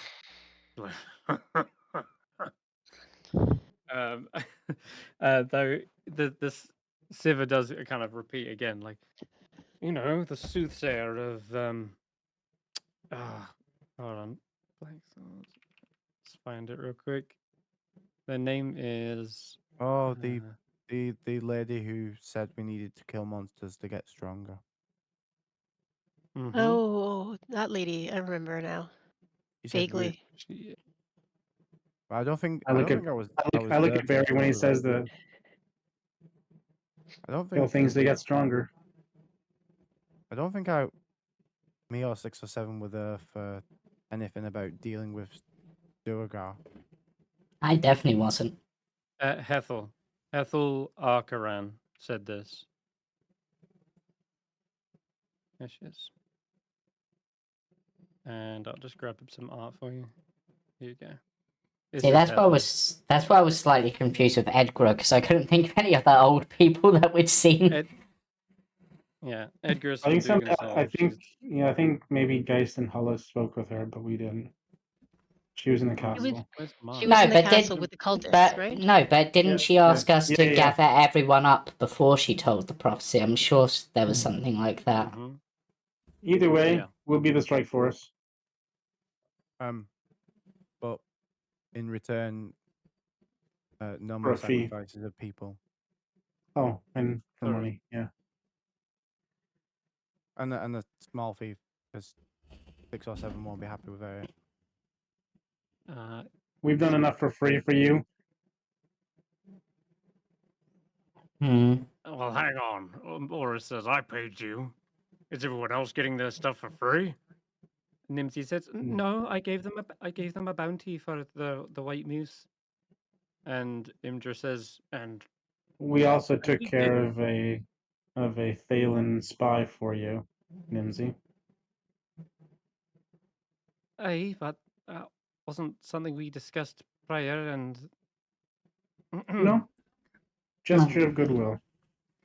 But I think it's more that, at least what I'm getting, is that they've done stuff which has been helpful to you, but not necessarily got paid for it. Not because you asked them to do it, but they just sort of did it, possibly. Or maybe you guys have just stiffed them in some way. I'm not been around long to know. Ethan says, Ma says, and I wasn't really the speaker until just a week ago, so. No, you gave us a state. We have a warehouse in Tyglas now. Yeah. Oh yes, that's true. Nimsy says, "Oh, and as I'll tell you what, we'll make things right now. Here, I actually brought these because you left in quite a hurry after you dealt with that. But here," and she hands you the deeds to the ramshackle, and Oh. then and there's a space to rename the ramshackle as well. It says, Well, "Look, I guess you get paid in deeds. it's the Deeds least for deeds. Real estate. Yeah. Is everyone okay with that? What town is that in? That's in The Lonelywood. Ramshackle in Lonelywood. The one where I almost got hung. Well, if it's not haunted anymore. Lonelywood. I mean, based on that, you could rename this, but like someone made this, the deeds for ownership for it, but we can rename it. She's like, The moose knuckle. I like, yeah, that was just an idea I came up with. You could I call mean, it something else.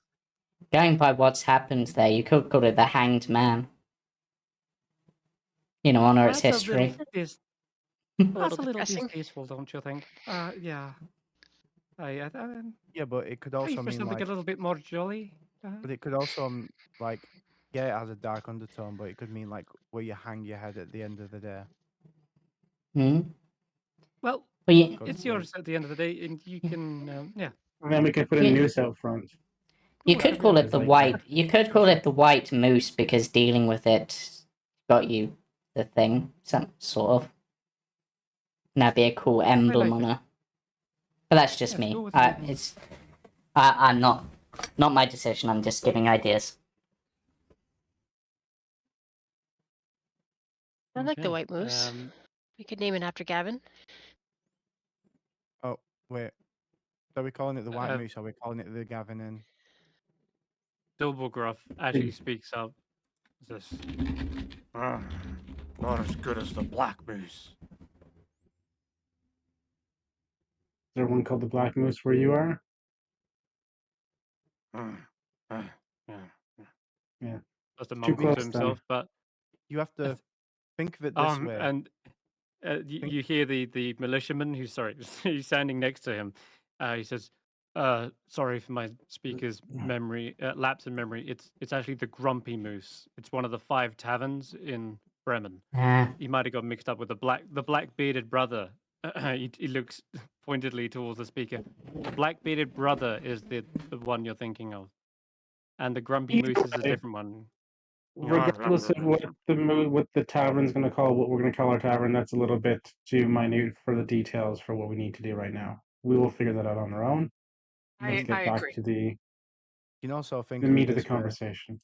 People go to that tavern. They've been to the Grumpy Moose. Oh, Enough. wow. Okay. Enough talked Right. about. We'll rename the tavern after the meeting's done. Needless to say, you're looking for compensation, and yes, we're no strangers to dealing with mercenaries. We will, of course, pay you whatever it's worth killing these Duragar. And Speaker Shane says, or just the king.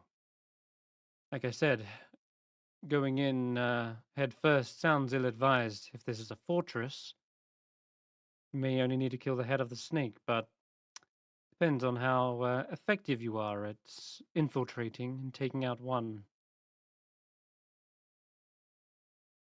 So, do you have like a price to offer, or is it like a Duragar here head? You wish for gold or deeds?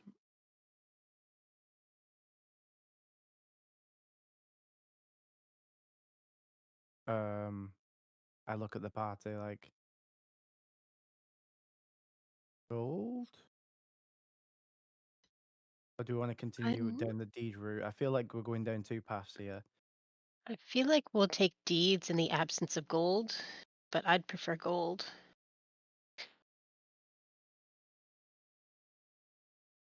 Interests, there will certainly be Or an absent of gold should we get really onto cool. one of the other topics. And she slides a note across the table to you guys that says the cauldron auction.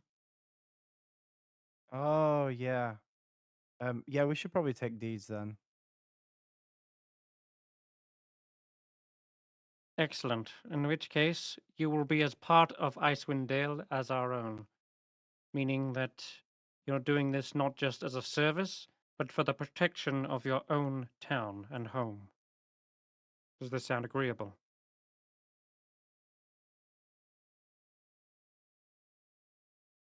Everybody else okay with that? I guess. That's fine. Unless they've I got mean, really cool weapons. we are gonna sell a rare item next on the list.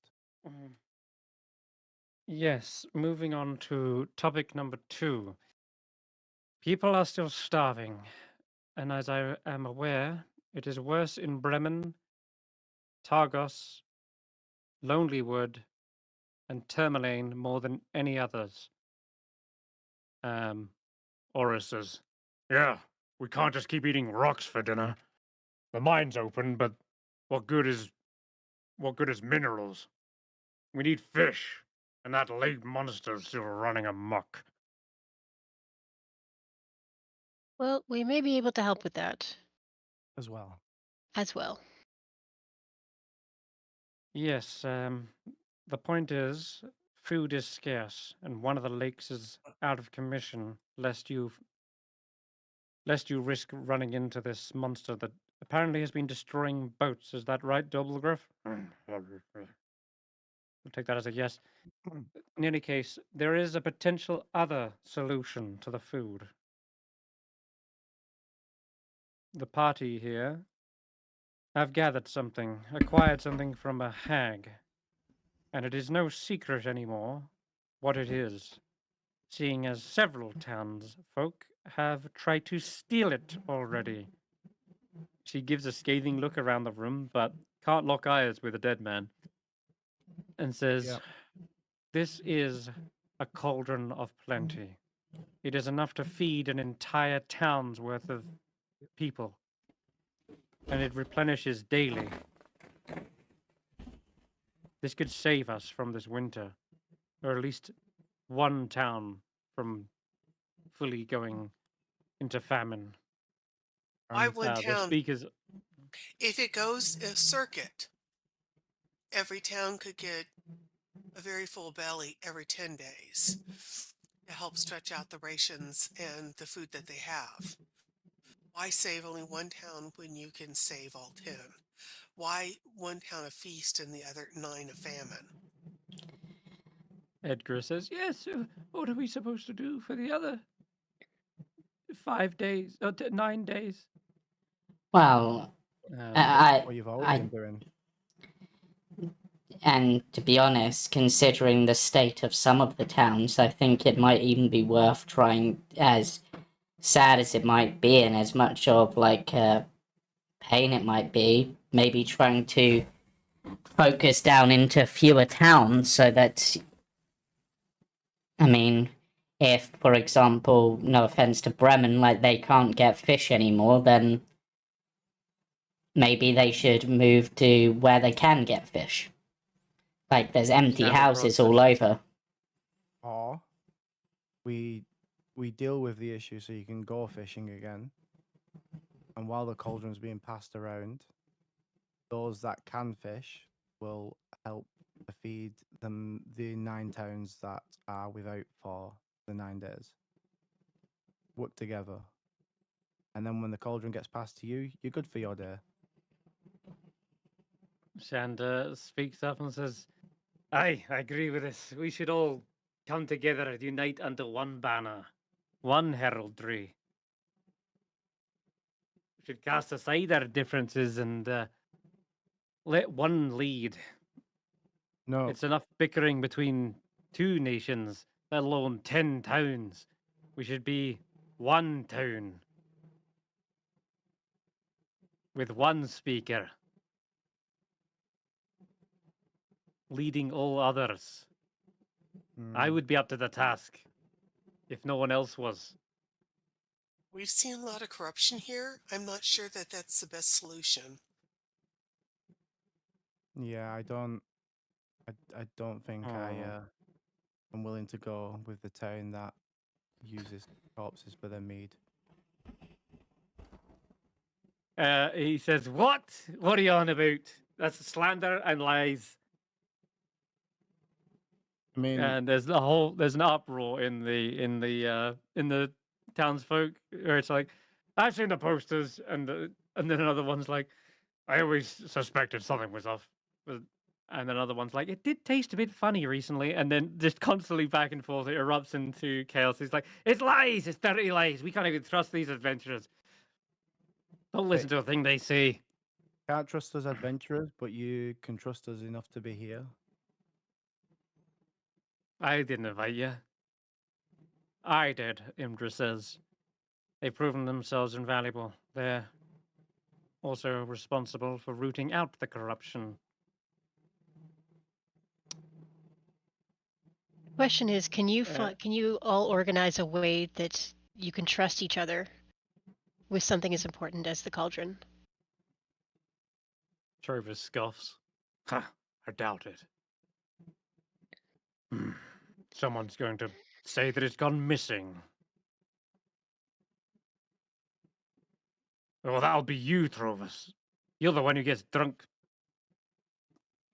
And he Woman says, on her "What? honor. Preposterous. But Preposterous. Not even, but I haven't touched a drop in 3 days." "Well, It well, travels with congratulations." it travels with 2 guards from every town. I'd be okay with what that. is 20 Yeah. guards? 20 guards might be enough. Right. Yes, and with the biggest militia, I think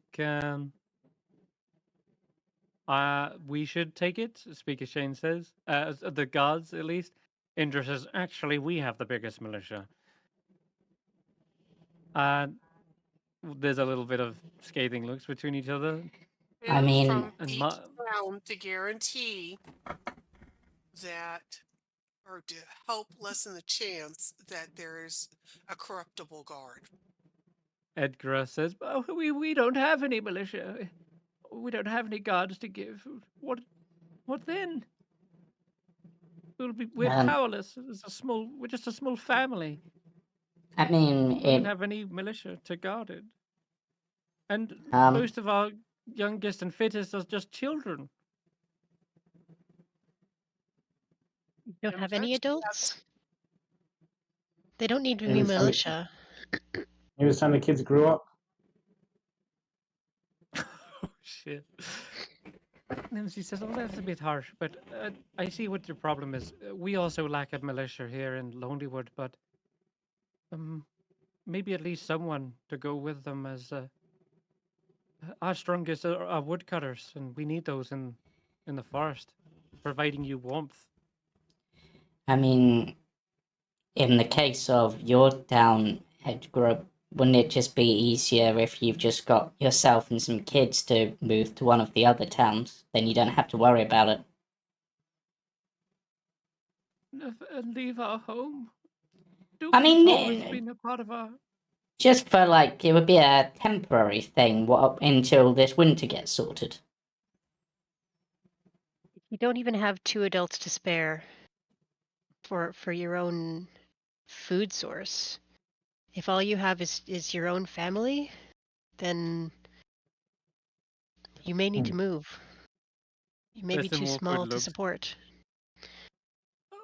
She says, "Oh, well, we have a big family." There's some awkward looks across the tables. And then Trover says, "And who is going to support looking after an entire family? Which town is going to allow them lodging?" Again, Oh, even more awkward looks now. There's even more like they all look away, like look down. You see Sheriff Southwell kind of shuffling his papers, clearing his well, throat. I mean, I've seen a couple of the towns, and they've all got empty buildings, so at least housing them won't be a problem. And as a magical food source is going to be supplied, the magical food source will be the supply. The first Lindsay town just to get the cauldron on the list is the one that houses them. One less stop that the cauldron would have to make. Yep, 10% more food for all the rest of you. which means rather than once every 10 days, you get it once every 9 days. Mm-hmm. Exactly. we all sort of sigh. Where's the cauldron right now? Shanderfroth asks. Where is the cauldron? Have you got the cauldron? You've got it, right? We know where Yeah. it So is. it's here in East Haven, correct? It's with us, We yes. know where it is. Yes. Oh. All right. Steve, any more lollygagging? We'll just say East Haven has it first. They can take the family of of Dugan's Hall. Imdra says, "No, wait just a moment. What? She's trying to think of something to protest." She says, "Yeah, actually, Goodmead's even close. Yeah, actually, that's what Imdra says. Goodmead's even closer. Surely that would be more fitting. Less for your family to move." Shanderfrost says, "No, no, no, no. That's not necessary. Plus, you've got a much bigger town. More militia. You said it yourself. The largest militia. You offer the most protection. Oh. Did I mention we have ogres and giants in the woods?" Indra No. says, If the Do you oaks not and Evident giants to kill all of them, you. you've got more food for your mead, I guess. It's evident to everyone. No one wants to take the Damoots into their protection. I do want to point out that you said you had ogres and giants in the woods, but you don't have any more because we dealt with them for you. Wrong, actually, as it happens. There's still one somewhere around there. Oh. Is there? We dealt with Doug and was it his wife, Atna, and their grizzly bear, and the ogre that they were keeping as a pet. There's more. There's always more. How do you think they got populated in the first place? You can all roll inside checks.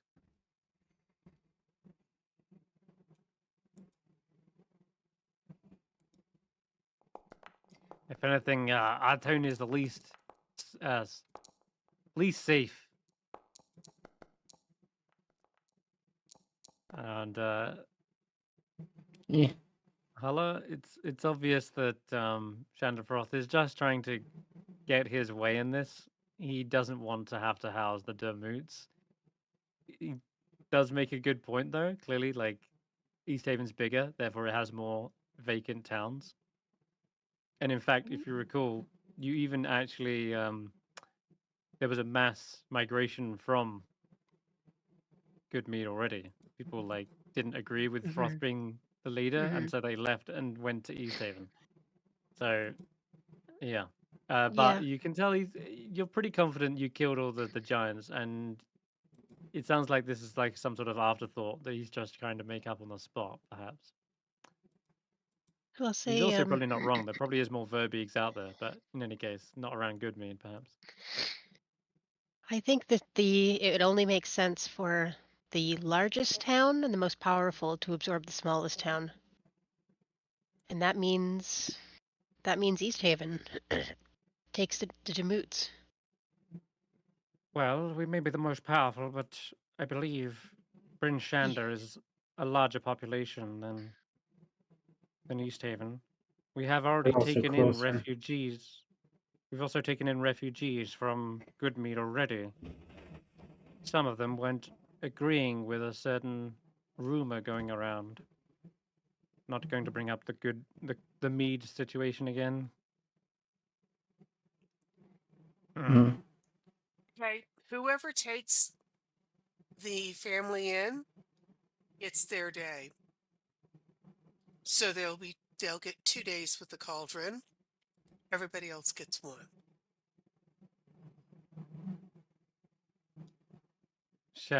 Speaker Shane says, of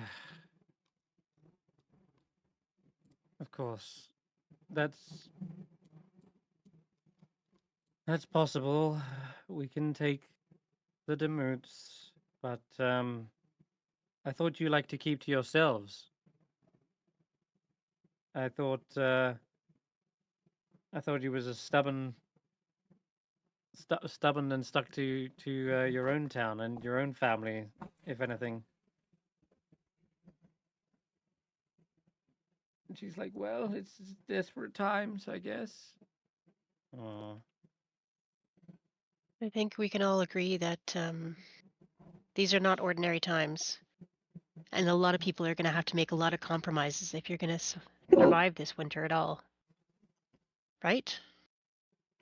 Mm-hmm. Is there anybody unwilling to compromise here?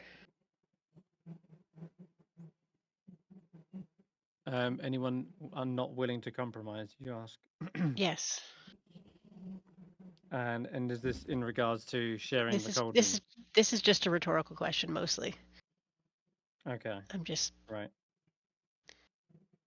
They look around. They seem to share a lot of looks. As you're reading the room, you actually kind of get. What did you get? Like a 20, didn't you? You get a 20, good read on all of the speakers at this point, and so far you can tell that Imdra seems to be a seasoned speaker. He's clearly got the respect of a lot of council members here. Nimsy Huddle is clearly kind-hearted and prefers to think for the best of everyone, even though she seems to be out of everyone. She seems to be giving Cranach the kind of daggers. You can see Trovos is he's kind of bon vivant. He clearly likes everyone, but he's perhaps slightly hurt that they don't like him back, right? Because they keep mentioning his drinking problems. For those of us Edgar that Demoot. don't speak French, what does bon vivant mean? a good liver, or one who lives well. Okay. Bon vivant. Yeah. Edgar is clearly desperate and the most prone to sort of giving into this peril. But she can tell no one else liked her or her family kind of situation. Cranach seems to be the most petty. He's the most out of everyone, seemingly like sarcastic and not actually contributing in a positive way.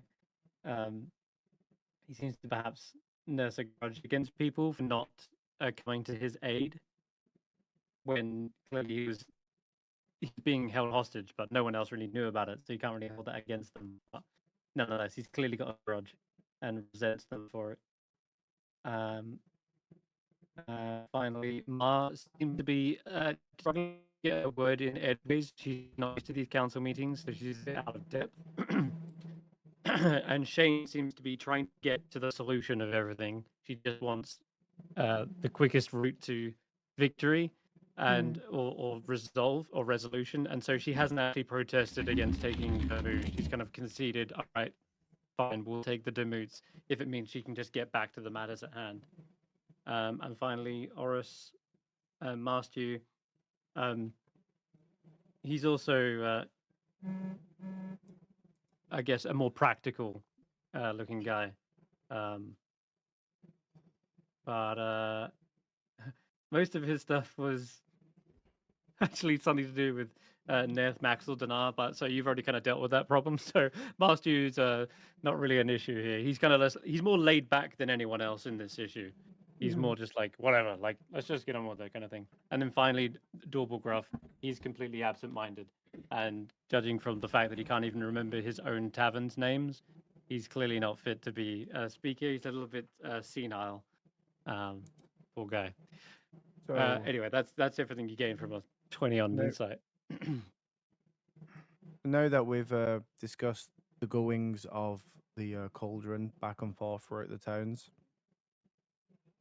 there is the matter of price.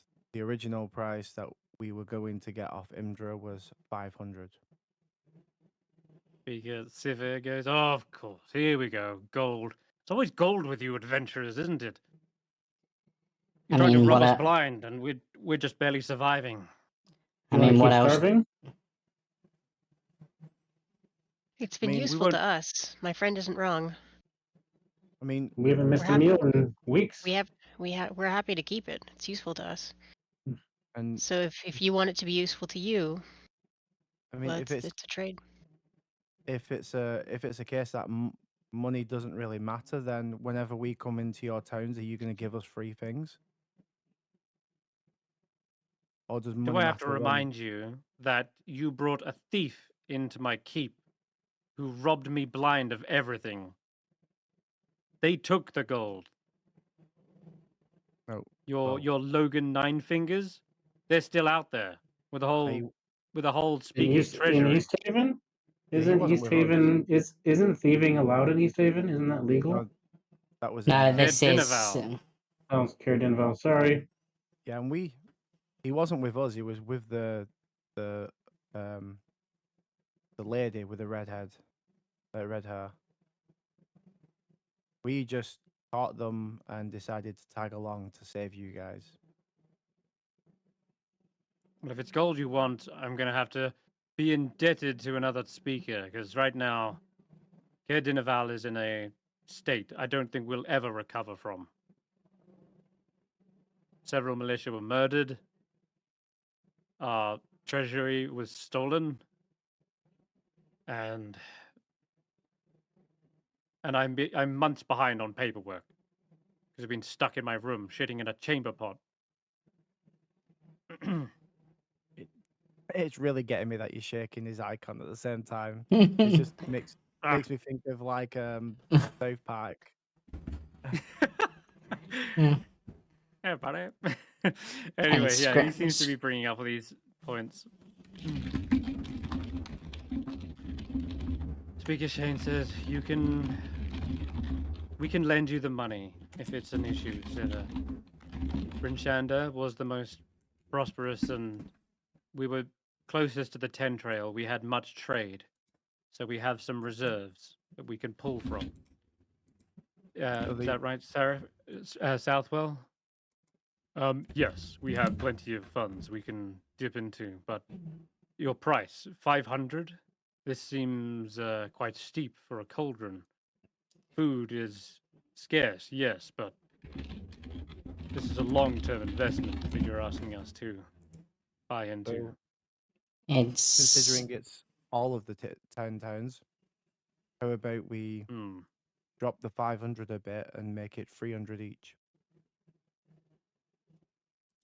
That's ridiculous. That comes to 10 times 300 is 3,000. Are you insane? Well, You if you clearly are not consider a it, good businessman. I mean, if you think about it, the cauldron itself can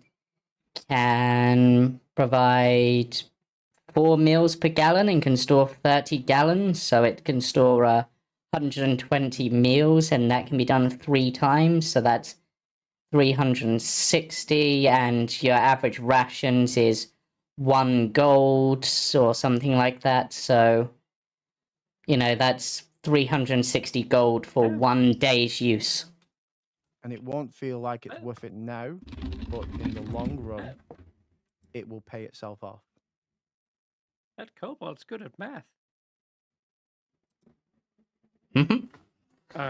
Southwell's trying to like noting on a paper. Yes, that seems to check out. 500 gold divided by 10 towns.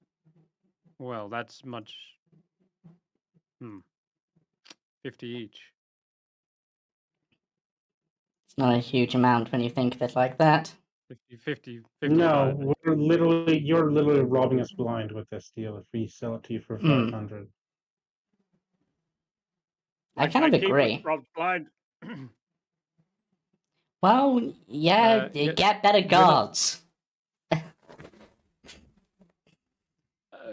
Marcy says, well, it's not being robbed. We're getting it for 1 day every 10 days. So 50 gold for 1 day's worth of food. 50 Now it gold sounds for like 300 golds worth of food every 10 days. Permanently. They say Tourmaline is This literally is pays actually for home itself to on the first day you have it. Tourmaline is home to 600, not 300. We have many Right. miners and many You have- workers. You have to also consider that as we go about dealing with your problems, other avenues will open as well, like the fishing, like your wood cutting. Yeah. And We're literally then solving Nimsy says, all of your problems "But for you. we Every don't issue don't all 10 actually. towns has, we solve all of them for you in a day. We only have a small population. We don't actually need 300 meals. There's only 100 of us in Lonelywood. Then give some Well, of them to 99 now. Lonelywood. So Tourmaline But then and we're Lonelywood can work together. But then we're transporting like bowls of stew across 1 town to another. I You mean, can freeze it. It's cold outside. Freeze it. It'll last. Faith says, I hate to say it, but we've tested the cauldron out enough, and we know that I think the food goes off. I mean, the other magically option Oh my is fucking god, you people! It's free food every day. Just shift it I between know. you. I'm Stop trying to fucking see that it'd complaining. be wasted. Nimsy says, I'm trying not to complain. I'm saying that we don't need that much food, and I'd rather And it be don't make gone that to much someone else and food. not gone to waste. So what No, are but you it'll saying still that carry. It'll still create that amount. are you saying that Lonely Wood doesn't need that bowl of stew? We don't So need that much basically, stew. or What I'm trying to tell you. then We're having like 200 portions go to waste. in that case, huh? Then Well, Lonely you don't Woods have to should have it opt come to out. your town if you don't want it. Yeah. I mean, you're complaining about free food. And Well, I don't think they're I'm necessarily saying that complaining it'd be about very free. welcome. I'm trying to think of the Listen, best for everyone. If And you don't want well, it, you don't want it. The and price is and 500 for whoever wants it. They can split it amongst themselves. If your town in doesn't that want it, you don't want it. in That's that not what I'm case, saying. as Lonelywood has a But- lot of empty homes, what if you took on some of the homes from, say, Tourmaline, and they Why just don't you take the commute? family that's coming up from the other town so you can have more mouths to feed with the free food you're gonna get, and then they can be new workers for you in the town. And you've also got to consider whoever has the cauldron is likely to have more tourism at the time they have the cauldron. And your People town will be grow willing- over time because you won't be starving anymore. Fine, we're happy to Not- take on the family, Jesus. but you get me all wrong. I'm trying to do what's best No, for all the yeah. towns. No, Boris I Martin I'm is trying to. complaining that there's only 600 people and only 300 people to be fed. Then all the better. They just take the cauldron for 2 days. But yeah, then anyway, yeah, that's yes, we'll fine. happily That, take on Edgar's family. but Nimsy, I completely get where you're coming from, and if in this case, if you want your turn with the cauldron to instead be doubled up in Tourmaline, then fine. And to be honest, with the gems that Tourmaline mine, from my understanding, isn't it going to be like 1 Tourmaline that's needed? You mine gems. The money should not be a problem. Sure. Yeah, they're not complaining about money. No. So it's only Siva who's got the issue with the money. Yeah. So I'm just going to double check actually for Dugan's Hole. It actually now does make sense rather than have the biggest town take on the smallest one. It actually makes sense to combine the 2 smallest ones to have Into one one. town, such that you can now get maximum efficiency out of the cauldron. Yeah. If it's staying there in one town. So there you go. So that actually works out the best option in the end. So Demoots are moving to Lonelywood. And that's great. Great for you guys because you're going to get some more some business with your new inn, perhaps. Totally wasn't part of the plan. So Speaker Shane says, "All right, done. Next topic. And also we'll get the gold to you, no problems. Imdra, you've already got your gold here, so you can pay their share. We'll gather the rest, and you can collect it from Bryn Shanders, the most central point of 10 towns. So in a day's time, you'll have 500 golds worth of gold. 500 gold. Just for as much as I want to trust everyone, considering the sort of corruption and stuff that goes on, if we could have that on paper as like a contract, just to guarantee so we don't get people later saying, no, we didn't say that, because I know what people are like. Southwell has already written up a document to loan and is passing it to Siva and hands you a separate thing. Yeah, we're getting it all in signing. Southwell says, I'll get that done right now. Excellent. Okay, that's passed around, and your 500 gold's up as soon as they've all paid up. All right, next topic. Southwell says, let's see what's on the docket. And if there's anything you want to bring up right now, you can do. We've done Duragar, food. Warmth is no longer an issue because you've fixed Lonelywood, but that is brought up, of course. You know, Trover says, "What about wood? We're running dry, and people are starting to freeze to death." And Nimsy Huddle says, "Don't worry, we're getting the logs delivered to you as soon as possible, but."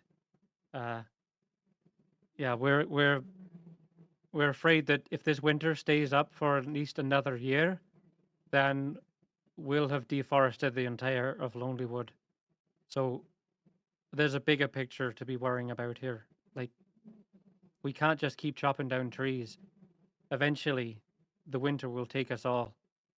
And you'll start to be burning down people's houses just for warmth. I mean, you've got empty homes. They can be rebuilt. Lives can't be replaced. I guess that brings us on to the topic. This endless winter. We've been sacrificing every day. Every month, like you asked. This is Kerr Konig.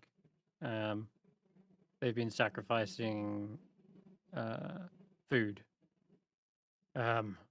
We sacrifice food just like you said, Nimsy Huddle says, and we've been sacrificing warmth. No one's been like skirting on their duties to sacrifice, right? We've all been doing it. And you see Edgar says, yes, We all moved into the town hall together, one family, and we've been just keeping one fire going. We've burnt all the furniture in all the other homes. And how's that fed the weather? You guys all feel warmer in the past however many years?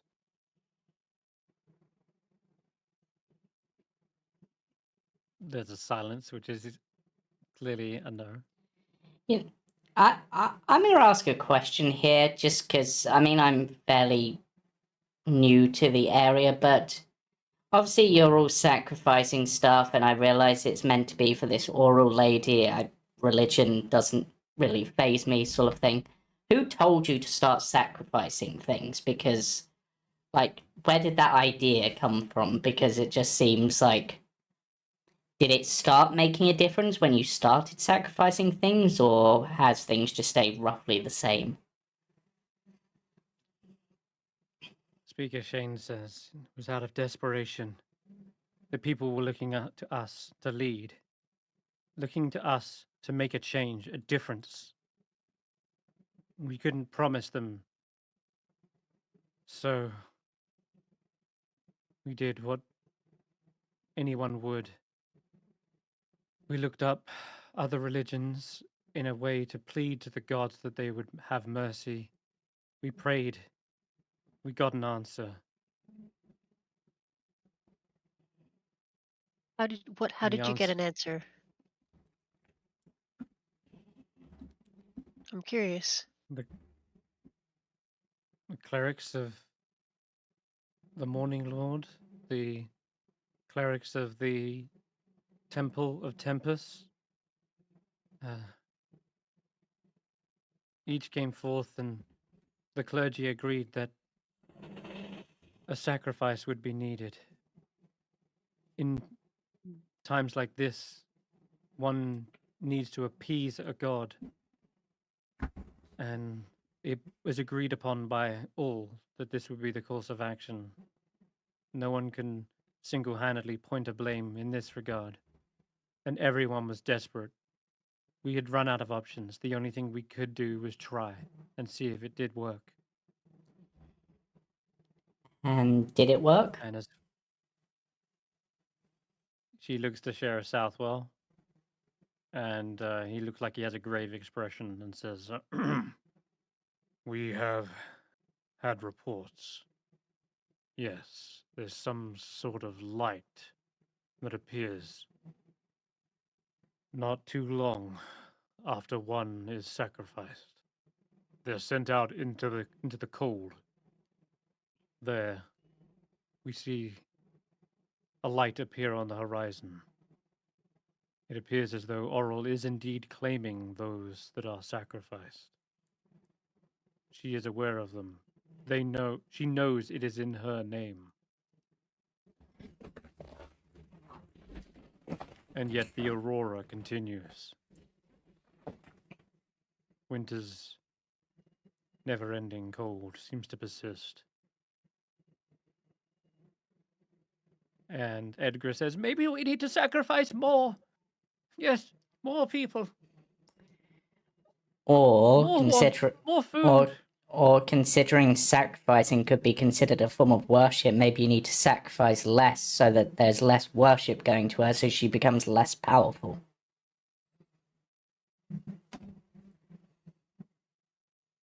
They look around the room for anyone who has even the iota of knowledge about the divine, and I mean, isn't the faith idea is the ones.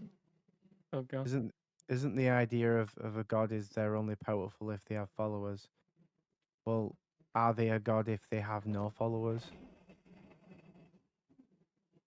That's I look over at Faith as he says that. Or are they there is some. just a, Yes, there a is some magic? truth in that. There's a story I know a little bit about Oral, and well, she was at odds with several other gods. They were mostly chaotic gods that didn't really have the best interests at heart for the humanoid races. But Oral absorbed their followers, and I know that there was a disagreement with the gods and infighting amongst these particular chaos gods, and eventually um, Oral kind of absorbed their followers under one. So she still has many worshippers. I think even if all of 10 towns were to be wiped out, she would still persist. She's quite powerful and known across all of Faerun and across all of other continents.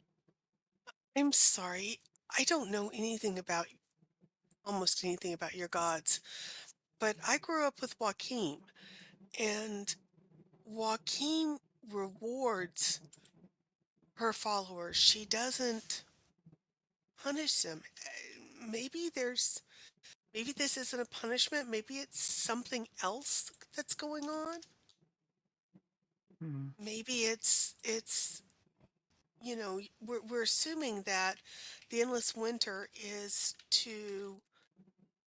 a punishment. It's to kill off the 10 towns, but we maybe it's she's doing something else. I just wish I knew. I don't know if it's a reward necessarily, but I mean, Joaquin helps those who help themselves. Really, she smiles upon industrious caravans and tradespeople, but she doesn't give her followers money. Instead, we're supposed to help each other. We're supposed to set aside 10% of the profit in order to help a struggling business or set up a new business venture or, you know, spend money just to increase the wealth in the place we're at. Maybe she's not expecting that she's punishing us. Maybe she's expecting us to help one another, like Joaquin does. Maybe it's not about sacrificing to her. It's about sacrificing your needs to help one another. Faith says, as much as that sounds like an ideal world, I'm afraid to say that Oral is a cold and uncaring god. She wants others to prove themselves fit for survival. Her domains includes survival and isolation, and she doesn't really care about what we do. And that's both bad news, but also good news in a way, because if she doesn't care that we're all dying here, that's not going to change if we keep sacrificing people. I mean, going off what you just said, if she doesn't care what they do, then surely she doesn't care if there are any sacrifices, and she will be more, she'll be happier with the fact that all of the 10 towns are able to survive longer by just keeping what they have and not sacrificing it. I mean, the fact that remains that for all your sacrifices, the winter is still here. Shanda says, Whatever you've tried to plead with her hasn't worked. Right. And some people would say that Joaquin is her followers are very greedy because we're the merchants and the caravans, and we charge money proportional to the distance traveled. But that doesn't, I mean, we may be taking a little bit higher of a cut, but then we're giving it back. So, yes, there are times when Joaquin seems to be a very selfish goddess, a goddess of money and gold and greed. But I literally don't know that we're looking at this right. I don't know for a fact that we are, that the sacrifices are doing anything to lessen her wrath. Or maybe the sacrifices haven't worked because somebody has been cheating the lottery. I hear Targos, Brynshander, and Easthaven are responsible for this. Imdra says, we have dealt with the problem in our section of the world, and the Icewind Trekkers have dealt with Targos's. That said, yes, we have not continued to do sacrifices since. Well, there you go then. That'll be why it's all gone to shit. Because No, we've I been don't. cheating them up to now, and now we've stopped entirely. And the No. Rime continues. Do you No, really the think Rime. Oriel cares one way or the other who's sacrificed? I just think we should stop having corrupt leaders in place. I agree. Hmm? And I Hmm. just dead eye Shander forever. Hi. Yeah, I'll see he agrees. Faith says, well, I don't think the sacrifices are helping. And if she is I don't know what you mean by they're claiming them, Mr. Southwell. What did you say? A light when they wander out into the wilderness. Perhaps a day later or even straight away, there's a glowing blue light that appears on the horizon. And it seems to wander off. But the aurora follows shortly after.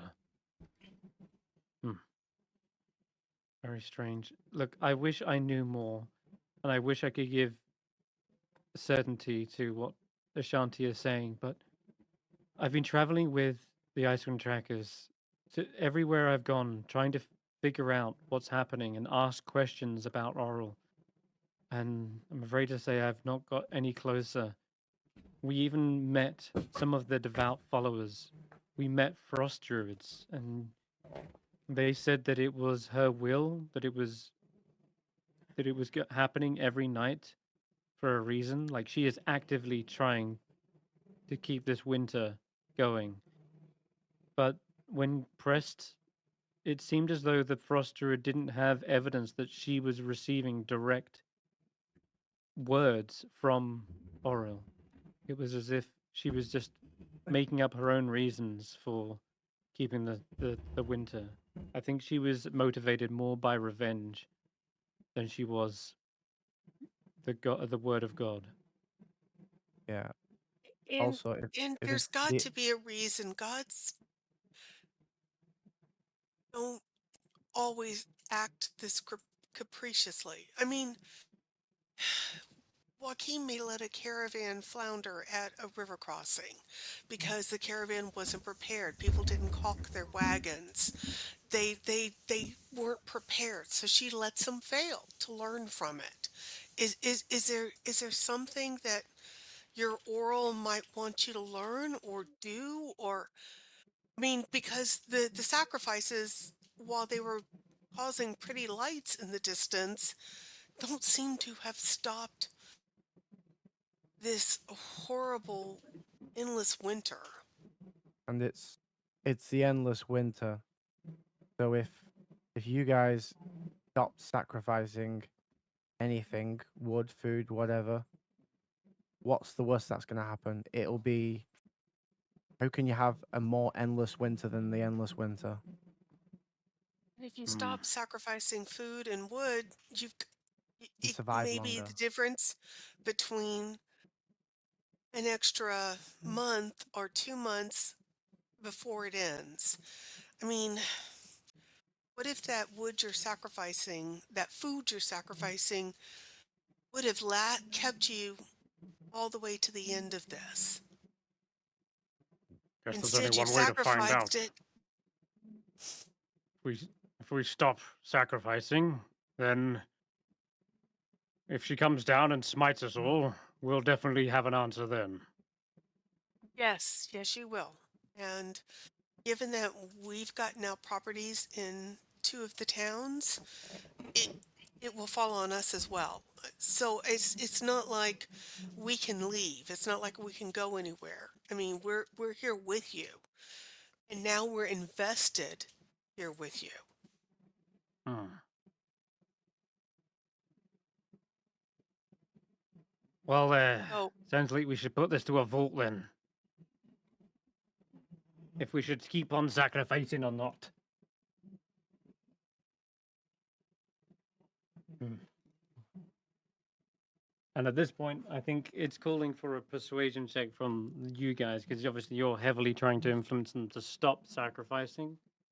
right. And so, yeah, Ashanti's definitely spoke up the most about this. And I think Faith has mentioned something, and so has Barry. So we That's can a make lot. this just a group persuasion check, and it will just mark successes versus fails. Okay. Come on. Hulla's got Okay, a pretty let good me roll. 21. All right. I am going Sorry, to. Foundry's being slow. Persuasion, Okay. right? Mm-hmm. That's not a good one for me. That's 18. Can add a d4. Oh, wow. Okay. That's a fair point. I'll look Sha- at guidance Yeah, as well. can I guidance Ashanti? Ashanti's? Since she's Yes, the one putting up That's most two of the 18s fight and a here. 21 then. you That's can. That 17. turns Ashanti's into a success as well. And Skrapp and 07, you can just opt to remain silent during this, I guess, if you want. Or you can roll in and screw everything up. Scrap has been talking a lot, so it seemed fair for him to talk to roll. Okay. Yeah, that's fair. 607, very nice. Oh, okay, so Skrapp is the only one that doesn't really seem to get a voice in. They don't I'm want helping by keeping my mouth shut during this portion of the conversation. to. Yeah. Someone says, why are we listening to a kobold when they have